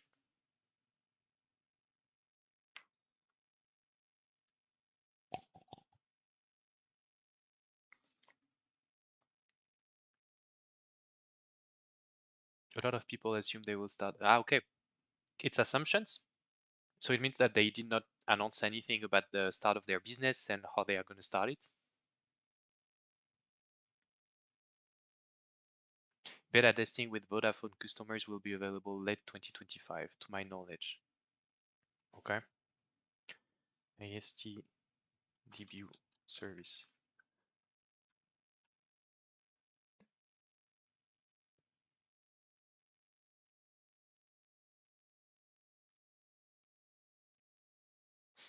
Mhm. By 6 months is well, August 2022.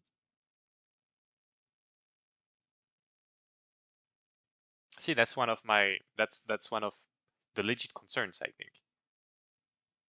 I mean, they delayed commercial satellite debut by 6 months. This was in August 2022, and to my understanding, there is still no commercial debut done in early 2025. I completely understand the need to take time and to do things well, and of course they have constraints, but it's a fair concern to my opinion.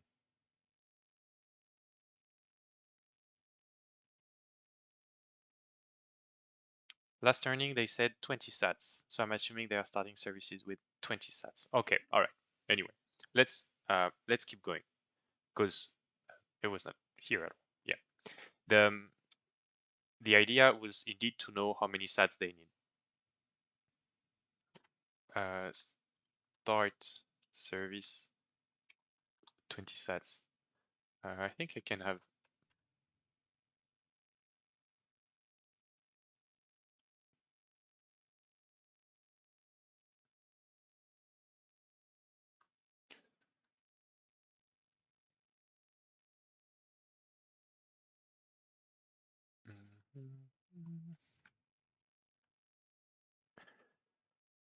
We have accelerated government cooperation. We have secured additional launch backup for 60 satellites separating. Another key global market.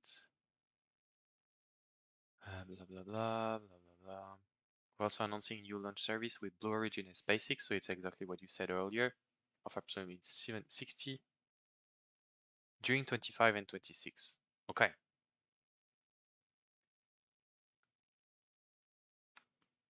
A secure launch capacity to ultimately deliver continuous space-based cellular broadband service coverage in key markets, United States, Europe, Japan, US governments.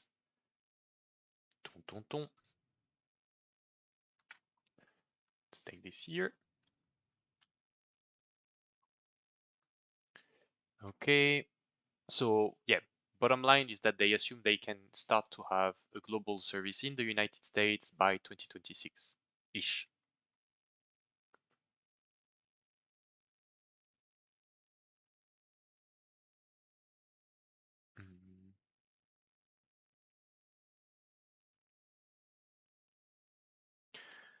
Darwin, they are currently testing with MNOs for that. Yep, this is done under special temporary authority. Verizon and AT&T need to sign an agreement due to GRI rule. Okay.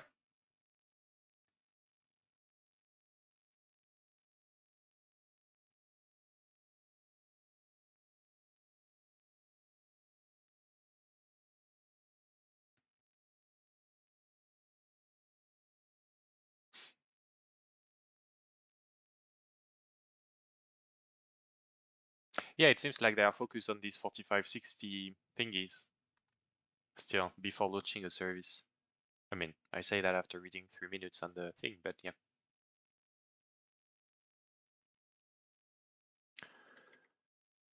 Dun, dun, dun.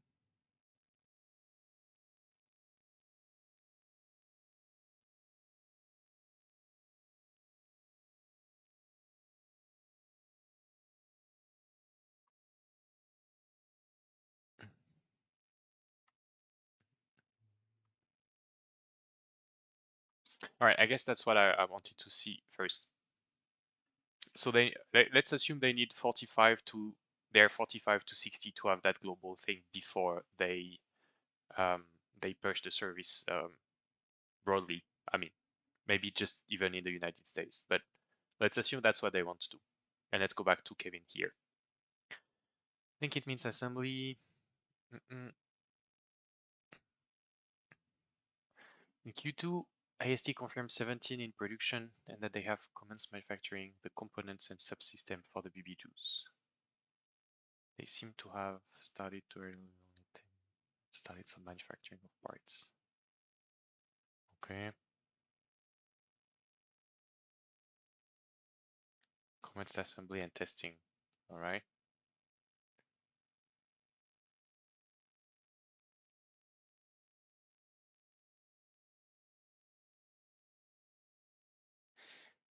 When did you write that?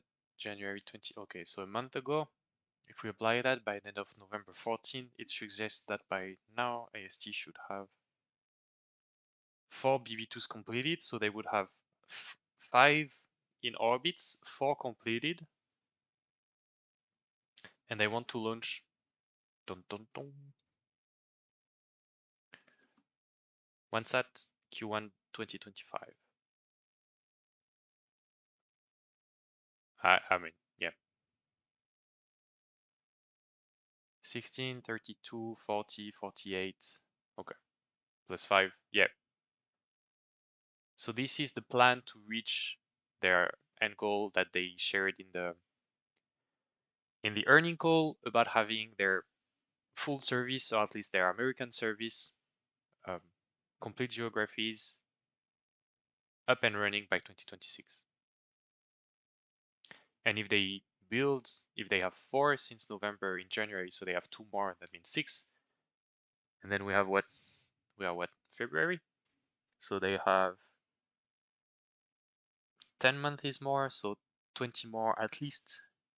I mean, yeah. I'm not going to do the math again. They did them, so yeah, but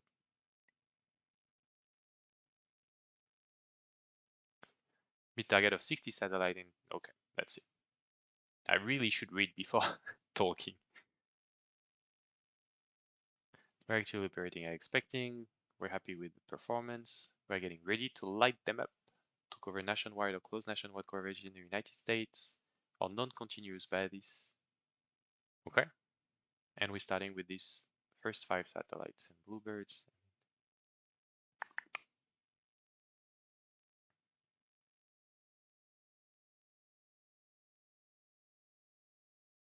Okay. And then, okay. All right. So baseline, that means they intend to have a service up and running by 2026. Or maybe even earlier if the shipping is going as expected and they start a service without the entire constellation up and ready. Estimated this year, 17 more launch. So that's what we are here, I guess. 8, 12, 16, 17. They guided 2 sats per month manufacturing ability with the ability to sell to 6 a month. Okay.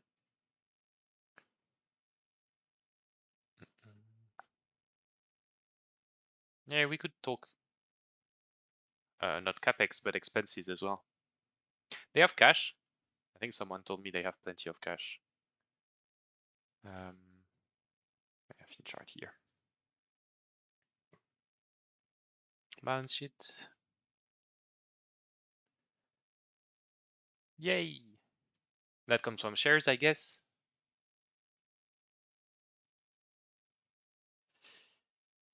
Yay! Of course it does. Okay. All right. And they have debt.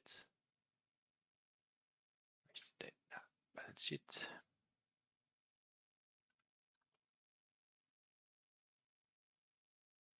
Yeah. Okay, so full financing basically. Every tools possible is taken to finance their ramping up, which makes, I mean, complete sense at the end of the day. Especially with the hype around the stock. It's a great way of doing. And what's that? History prediction.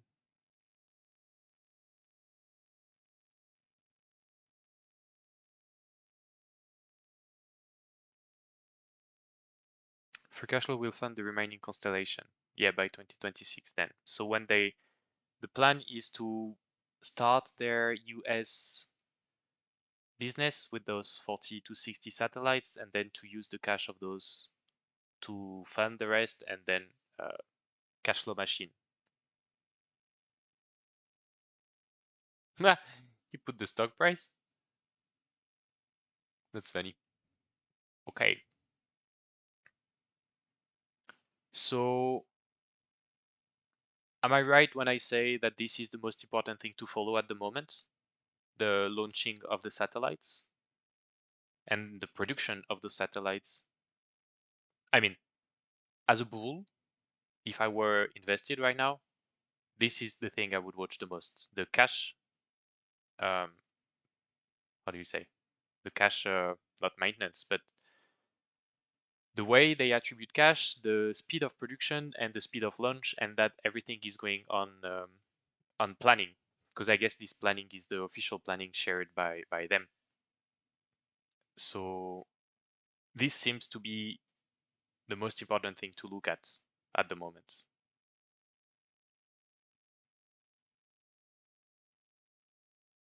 Yeah, yeah. Sat production launch is pretty important right now. Would you say you have any other important topics right now? Because I think we've talked about a few of them. To me, one important is of course the quality of service, the confirmation of the service for indoors, outdoors, and in whatever conditions, and of course the scalability. But we covered that, and on the paper it should be okay, except the quality of service that needs to be tested still, but should be apparently. Because I think I saw Katsu posting a bot. No, that's not it. Yeah. Uh, this should be tests for, I mean, my understanding was that it was tests for quality of service and volume. Grant of authority, 15. Oh, it was very, this is just a logo. The operation. Location, okay.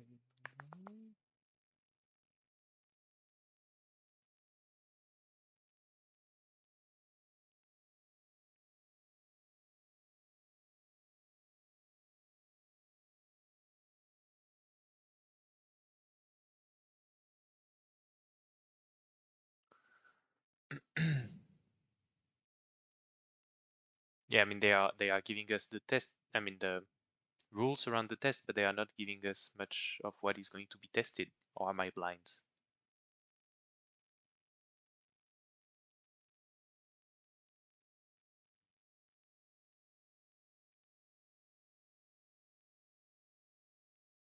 I think I'm not blind.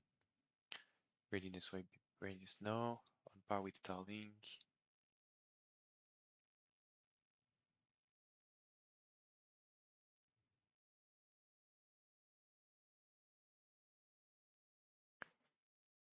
Mm.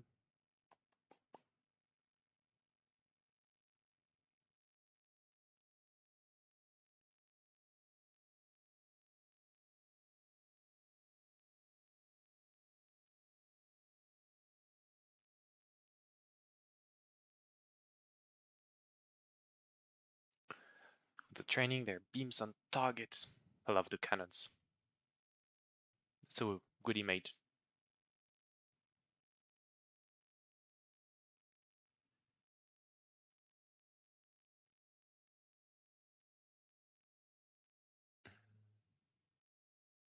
Okay. Anyway, what are you guys saying? Sub prediction is important. Yes. Another important point, base stations allow MNOs to route traffic through national infrastructure. AST is a lot more compliant with national security concerns. Okay. Mm,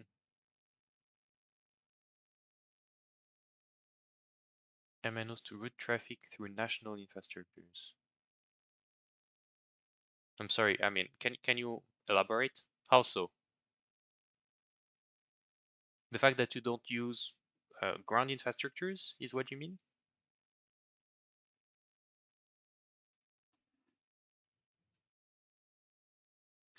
Beside that, the STA is up for 2000 handset, if I remember properly. Yep.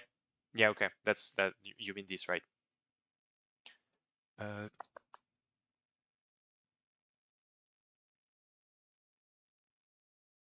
mm, mm,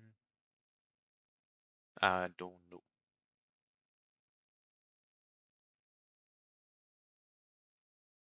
In the way they are doing tests, they have dates here, commencing February 15 through August 13. Okay, so they are already doing it. That's pretty cool, right?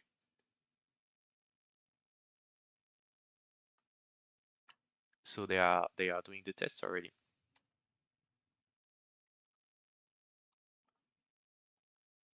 Yeah, it is, right? Yeah, we're 19.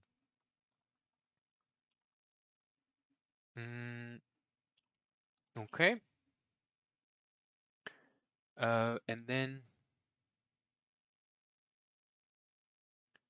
need to receive signals from AST when normal D2C unit modification.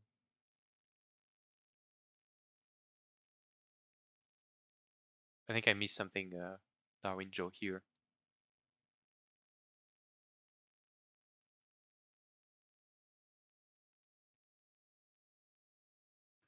Okay. Um, so yeah, do you have anything that you think is really relevant in terms of fundamentals to look at right now? Not in my understanding of the company, more in what concerns you as shareholders or potential shareholders. I don't know. Like, what's the number one preoccupation right now besides well, things we already talked about? So quality of service, um, scalability, launch, manufacturing. Is there anything that is very important? What did I have more here? I had valuation, but I'm not going to go much over it. I mean, I can look at it. It can be fun though. Then I had a lot of bull thesis. Mm. Can go over those. So those are all the partners they are working with. Okay, fundings, infrastructure, and test spectrum. Yeah, that's what we were saying earlier. The MNOs here, we have Vodafone, Rakuten, AT&T, Verizon, Telefonica, Orange. They are all funding the project, so they all put their money on it. I understand why that makes you bullish and why that confirms some bull case. That's a great infographic. I'll keep this one.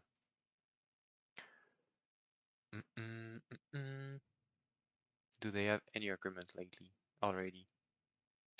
Total addressable market. That's interesting. But then we are going further than fundamentals and we're going on the business side. Although I understand completely the bull case here. Maybe how many people you personally think will use the service or whether it will get bundled with a minimum place.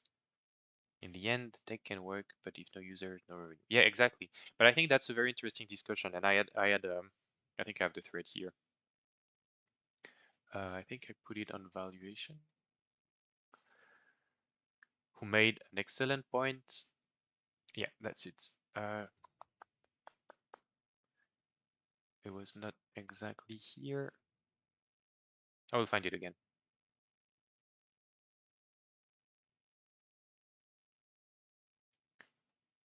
Oh, maybe not.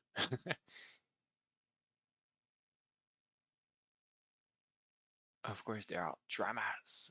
Always dramas. Damn.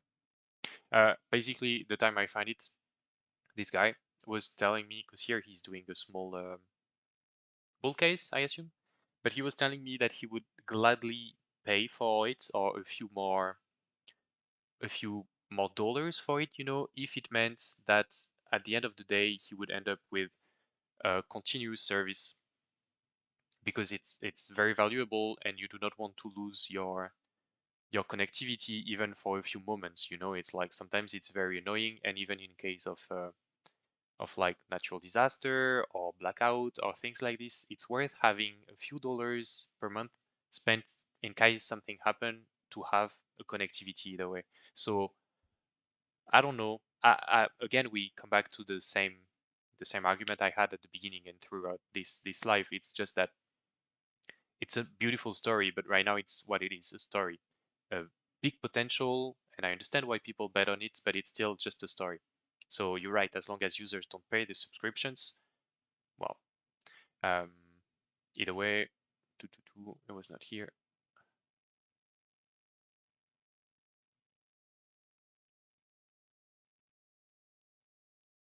See, that's what he was saying. I personally, for my family, would easily pay $10 per month to ensure we would always have a connection in case of disasters. Another angle is ATT. Yep, that's the business model angle. I assume this is um, pretty wide um, reflection. I mean, I don't know. For me, on my chair right now, on my computer, I would also pay $5 to $10 more per month if I were living in the places where you could have some dangers in terms of blackouts, or I don't know. Just I mean, I live in Portugal. We had an earthquake 2 days ago. You never know. If you end up without any connectivity, it's super annoying. So yeah, I don't know. I understand the value added of the service. That's a number you have to take a guess yourself. Exactly. That's it. At least us in SpaceMob think it's going to be a lot of users. Exactly. I tend to agree with that, especially if then you have because right now you are talking about the first years of the service. So in that case, if you have a service in America, most of people in America have a correct connection. Even if some people don't have, it's going to be maybe a luxury to pay $10 more just to have this. I can understand why you would do it, but maybe it's just a luxury. But then if you start to expand the service, or if you start to hit some different people to have different a different client base. You know, some people who are traveling a lot, and if you have the connectivity, for example, God knows where in Asia or things like this, well, it's super interesting, I think, to always have access to these kind of things. Although you need an MNO in Asia that forward it. But yeah, I mean, I think we kind of agree with that point. Anyway, uh, bent pipe infrastructure is that Sean was talking about, I think. Architecture. Yeah. Yeah, I live in Portugal, Miguel. I'm not Portuguese, but I do live in Portugal. All right, so yeah. Either way, I was um, on par with this reflection. And then, I mean, there is this as well. Another thing you might have missed, having AST will allow MNOs to reduce capex on cell towers in remote. Yes, it's what he was talking about here. I assume you are talking about the same things. But yeah, it's super. I mean, that's why it's super interesting for MNOs as well. It's a triple win deal. The triple win companies are the best companies you can find either way. When the company wins, when the company wins, when the partners win, and when the clients win, I mean, it's the best companies. Any cell towers in national parks or popular parks. Exactly. Those you don't need them anymore the day you have a functional service. Oh, I mean, I guess you do need them still because everyone won't use that service, but somehow it's gonna reduce the number of people, and with time, someone here said at the beginning that satellite was the way. I mean, in time, I don't see why we would have any tower anymore. In developed country, why do you need towers if you have satellites? I mean, it's much better. Imagine you don't have to. I mean, going even further, you don't have to maintain those transatlantic cables anymore. I mean, dude, insane the cost saving for the different companies that manage that, and insane the potential revenues for the satellite companies that have not a monopoly, but at least a big client base for their services. So that's why it's super interesting. Still want towers in dense urban areas. Yes, yes, but those towers are going to be easy I mean, easier to maintain and to be kept. And I mean, you can still dream and tell yourself that the technologies are going to be so good in like few, I don't know, years, decades, that you won't need them anymore. For medium to low density, definitely satellite. Exactly. That's why the bull case is very beautiful on this company. That's why I'm trying to make my homeworks. All right. So yeah, very interesting. And I think, I mean, I guess you guys know this, the space mobs, as you call yourself, because like, I mean, I guess you all played with it if you are shareholders. What do we do with this? Model doesn't take into consideration how we get there. I love that. Only about what's the most likely outcome for 2030. Benchmark scenario. Mm-mm-mm. In our opinion, this is too short-term oriented. Yeah, understandable. The value on well-connected areas is more as a fallback to problems on existing areas such as fires, earthquake, electricity, and all that. Yes, yes, it's true. That's what that guy was. That guy, not that guy. That guy was also talking about. Yeah, it would be interesting to like have a survey or something of the number of people who would accept to pay $10 per month to have a connectivity anytime, anywhere. I don't know if those guys did it. But yeah. Anyway, let's have fun here. Projected subscribers. So that's what you are talking, Yumel. Come on, give me the numbers, guys. What do you guys think? Subscribers is an elegant way of expressing your outlook on satellite deployment speed. Mm-mm.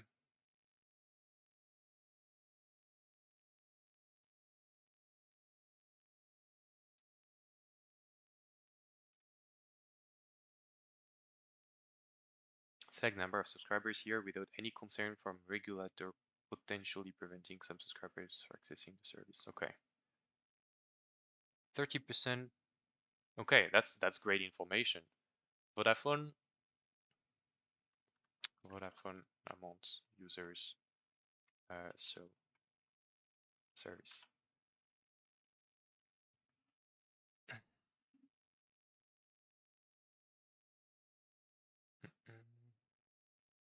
So 110 million mobile customers just for Vodafone.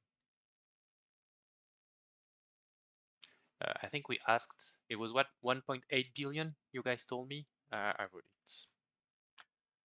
I think you told me 1.8 billion potential users with their different MNOs.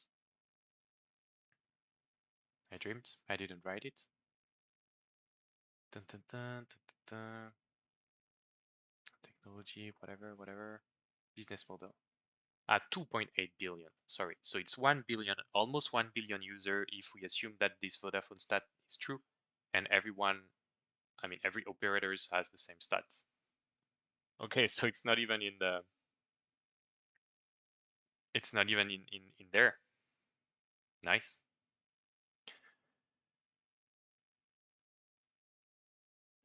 Twenty-five percent higher than AST management scenario. Oh, they have the conservative. 2 years lower. Okay. Optimistic management scenario. Okay, so that's what they assume by 2030 as well. So yeah, fair enough. As an example, it can be provided to customers through MNOs. You can check T-Mobile plans they announce after they add on Super Bowl. Yeah, I saw that already. Choose this parameter as a model in order to account for any competition.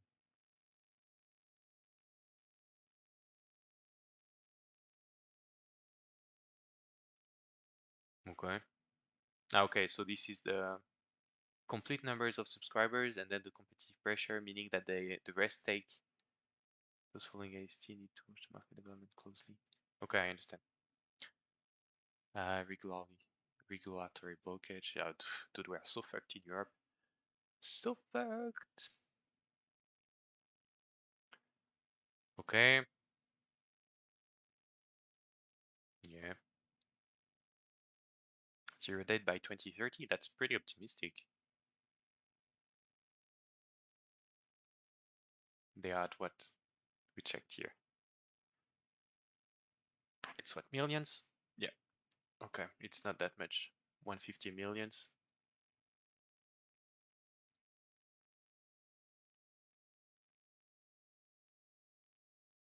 Risk of total failure. Now we're talking. If I put it to 50%.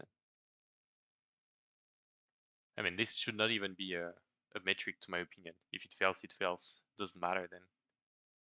Discount rate, entry stock price. This is today's stock price? Okay, interesting. And so only if I put everything on neutral, yeah, conservative, yeah, neutral. It's a funny tool. And then they assume 522. Wow, my God. Well, I mean, okay.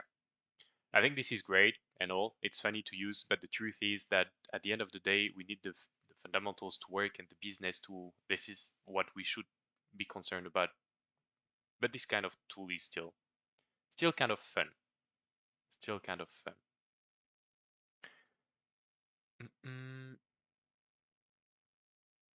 You cannot copy paste text. I have no idea if I can do anything about it. Uh, I don't think I have any moderation, so you should be able to. I don't know. You can copy on Twitter if you want. You can tag me, copy on Twitter if you want, or just DM me on Twitter, whatever you want. Put very conservative shares. It's outdated model. What do you mean?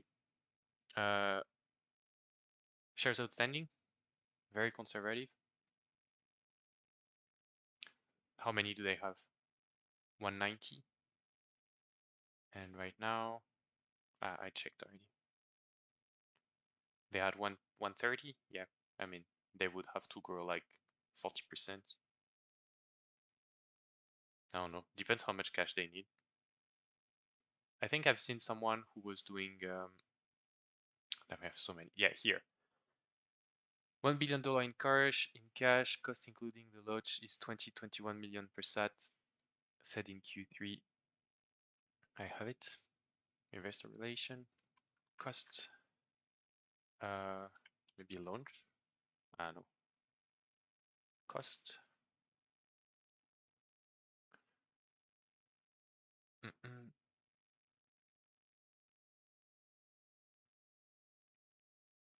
All right, so let's see if we can have managed payments launch, cost materials. That's it.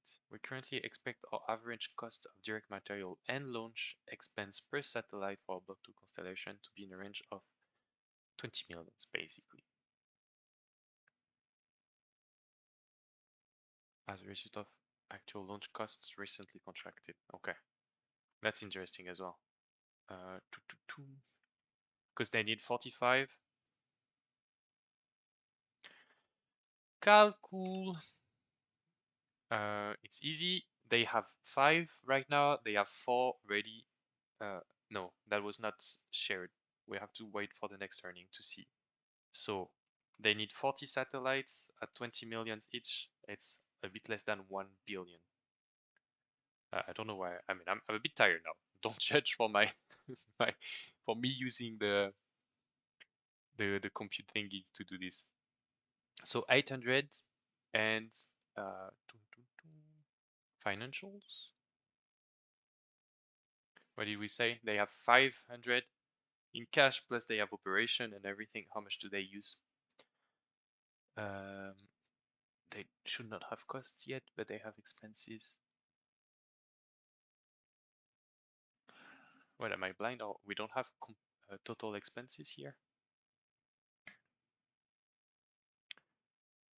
I mean, they will need to dilute more, either way, a lot more. I don't know how they dilute. If they dilute at actual capitalization, it's going to be easier, of course, but they will need to dilute more. 40% more, I don't know, but they will need to dilute.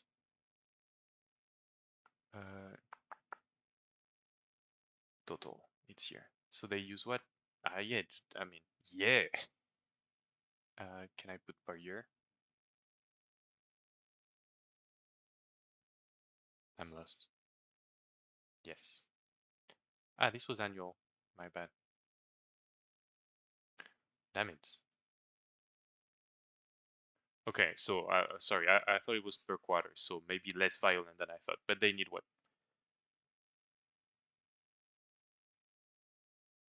250? They will need, yeah, a big billion more. Maybe not if you take cash, but yeah, maybe a small billion more in the next 2 years.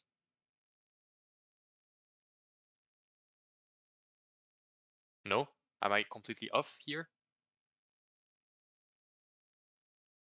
20 millions per sat, 40 sats, 800 millions. They have 5 millions, so they miss 300 millions without, maybe not all expenses here. I took everything, so maybe not everything, but they still have at least this to pay, because I don't know what is integrated inside. I guess R&D expenses include already some of the part of the costs of building the satellites, obviously. So they will need maybe this times 4 or times 8 to go up to 2026. Why do everyone says they have 1 billion? Uh,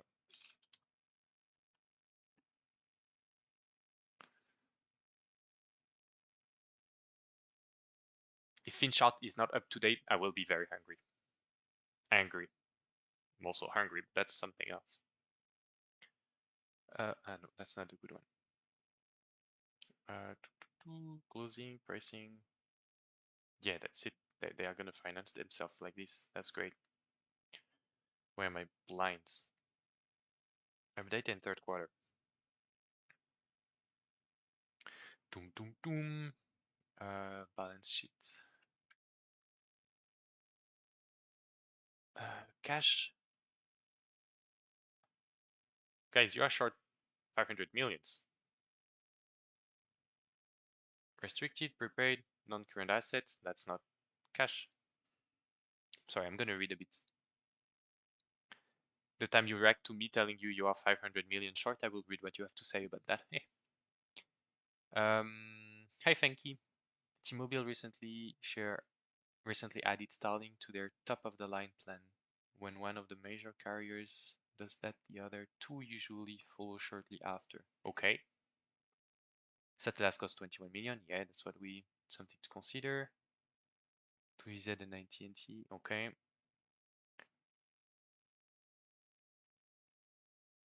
They said 20 satellites will be enough for positive neutral cash flow. Ah, yeah, okay, the 400 million convertible notes that I talked about just here. This writes.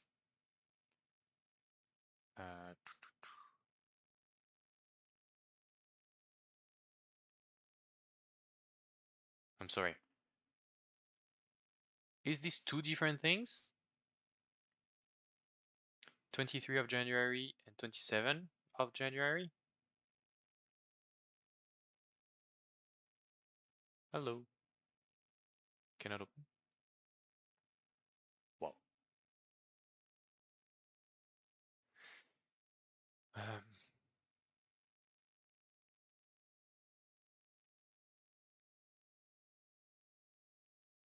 okay, so that's one. Ah, no, they closed. Okay, I understand. Proposed pricing closing. My bad.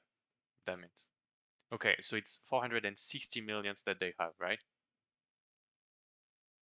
Mm. Today I announced the closing of agreement, including the cycle option, 60 million. Okay, so it's 400.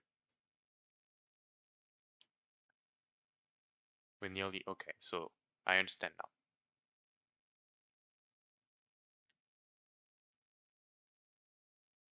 Okay, I'm back on track, guys. Everything's fine. Everything is fine. So it's not that FinChart is not up to date, it's that the new is really recent and that, of course, the data was not loaded up because we didn't have the quarter review yet. Okay, all right. So 1 billion in cash, if we go back to the conversation, 1 billion in cash, 800 million necessary for the satellites, including manufacturing plus launching. So they do not have much costs left after that, I guess. 60 optional that was filled due to, yeah, okay, but it's good to see that actually you have more. Verizon 10%, okay, so 12 million, 10 million, and 30 million. No, 90, sorry. 112 million. Is it the conservative number that they have here? Doo -doo -doo. Yeah, they have 500, so a bit more higher. You would be more or less here. I mean, depend your time frame as well, because this goes up to 2030. So yeah, okay. Back to this. So yeah, the bottom line is that they almost have enough cash right now um, to do everything they need to start their business. I mean, to start to provide their business is what I mean, which is pretty impressive actually.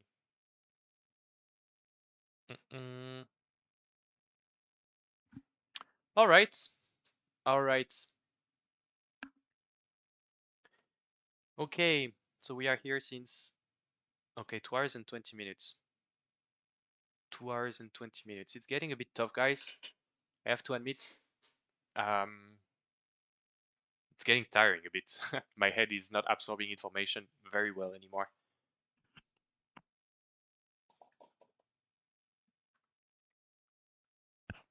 Sorry, taking a bit of water. Been talking a lot. Okay, still had lots of answers. Lots of answers. I think it's super nice. I know the stream was a bit. Thank you guys for being here as well. Awesome, the conversations. It's always great. I think I will stop there. Had great. Learned a lot of things, to be honest. Still, I have to go over it a bit more, and I really need to read a bit about those the beam thing is to understand really the tech, because it's interesting. But I have to say it's very, very interesting. Very, very interesting, especially when you know that they almost have enough cash to for the next 2 years of operational business. That's impressive. Mm-mm. Is there anything else that can be interesting?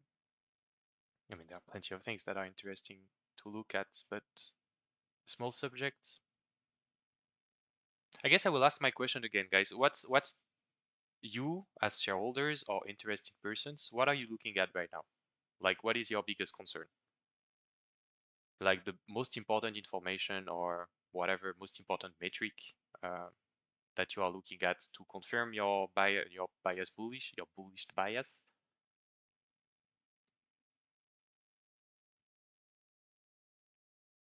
Ah, yeah, this was interesting as well. That's the different because everyone is talking about the we forget a lot of bull cases of potential bull cases and usage for these kind of applications as well.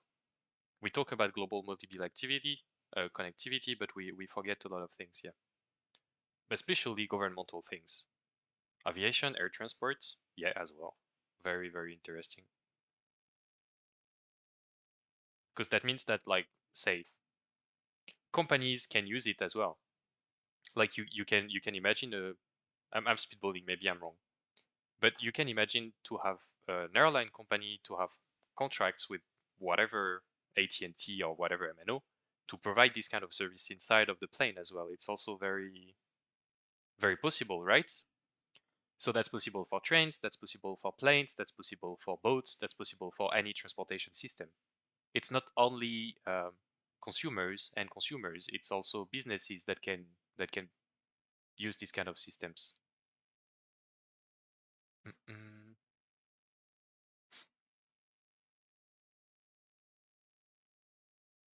Yeah, security, military government, obviously. Obviously.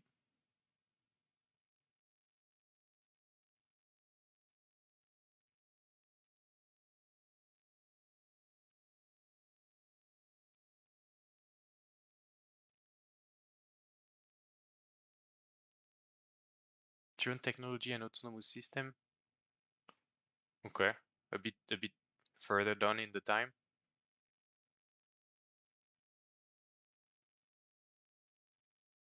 All right. Production launch. Yeah, okay. Yeah. I mean, fair enough. Fair enough. What else do I have? Just to see if I miss some things. Mm. Oh yeah, this was about the competition between Starlink and um,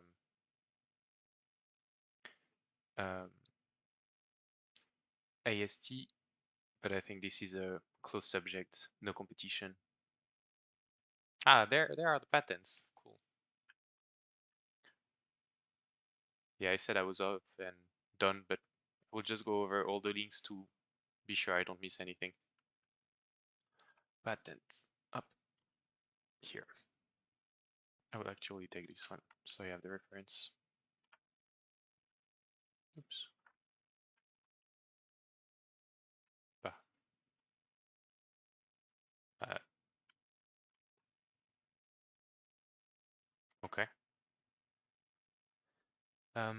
Satellites not performing as expected, and the magnitude of the satellites, astronomers don't like it. But on the other end, Starlink's are as bright as the huge poolbirds though. So that's pretty nice. Yeah, is like environmental causes or things like this, like light pollution, sky pollution, a concern? Like activists? Not that it's relevant because either way, as a business or as an investor, you cannot do anything about it, but it's an interesting take, I think. Yep. Yeah, fair enough. And not performing as expected, yeah, I agree. Although they have the test going on right now until August, so I guess they will talk about this in the next call, so that's also important to watch. But yeah. All right, going further.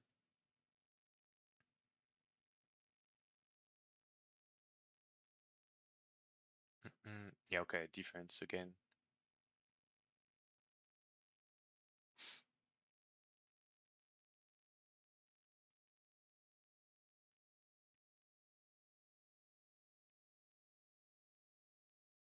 Blue Walker 3 was not liked for its brightness. They mitigated that with block 1 bluebirds.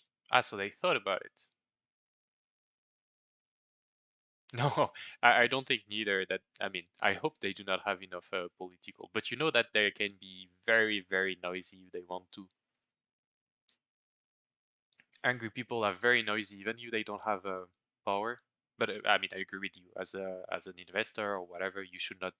I mean, you cannot concern with these kind of things because those concerns exist in almost everything, in every business, everything business do make some people unhappy.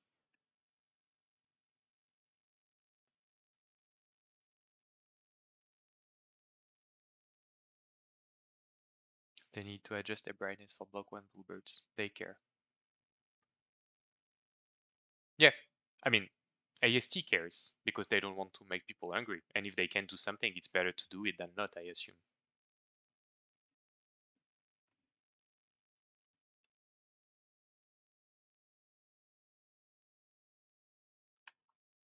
This is good as well for the competition with Starlink.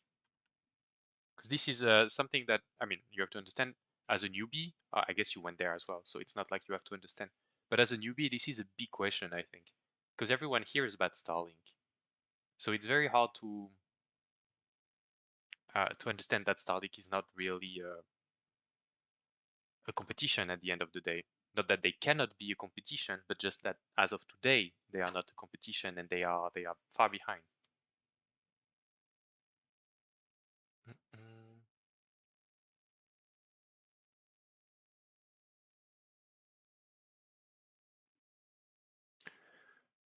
Doo, doo, doo.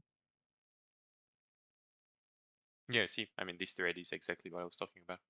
It's very, I read it, this one. Nomad Bets is also pretty cool. Pretty cool.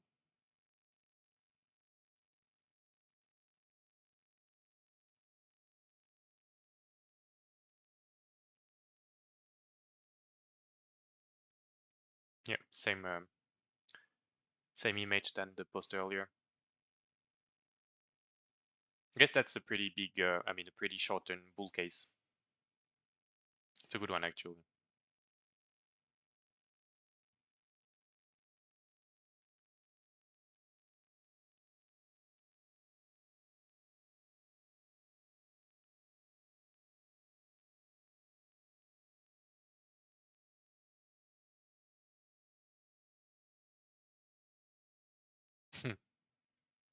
Are you guys humble and rich? I hope you are. At least rich. If you're not humble, it's okay. But at least be rich.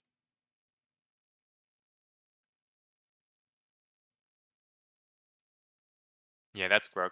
It's nice to see that Grok is cool. I think the tool is nice. It's been some time I didn't use ChatGPT. Completely different topic. Mm, that's a great tool as well. I'm taking the references because eventually I will write about it as well. I know that I have the Cook report open here and I went through half of it. I didn't have time to finish it. This is a wonderful job. This guy, pwah, he did like, I mean, it's very impressive. I really enjoyed it. I just wanted to do the live and talk with people and things like this, so I didn't go over everything. I will, because I have to and because it's interesting. But yeah, the work that this guy put in his report is wow. Wow. Okay, then I still have those links here for the beams because well, because I will need to do some work on this as well still. It's not this one. Okay, it's here.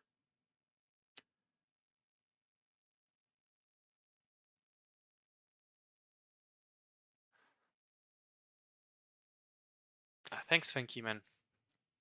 Thanks. Was complex, but yeah, a bit messy, but it's okay. It was great. All right, guys, I think we've been over almost every leak I had. I think we had great conversations. There will be many, many more. Yeah, for sure. I mean, many, many more talks about AST, that's for sure. But also many, many more lives and conversations and things about different topics. So yeah, there will be, no doubts. But yeah, guys, I think I will cut here because we've been through most of the links I had. I have had great conversations, learned a lot. Thanks for your time. Thanks for being here, guys. Really appreciate it. And well, I hope to see you for our next one. Maybe we will do a third time.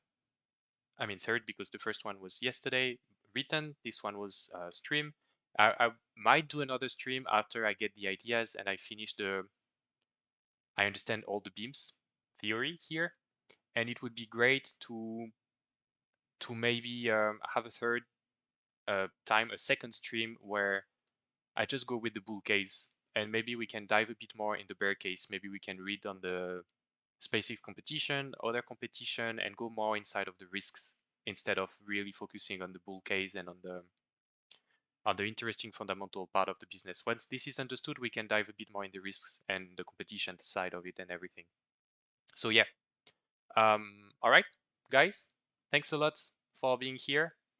I wish you a great whatever you have, depending on where you are. It's evening here, so I will wish myself a good dinner and a good evening, and I will wish you well to have a great time. All right, and yeah, that's it, guys. So have a great days, guys. See ya.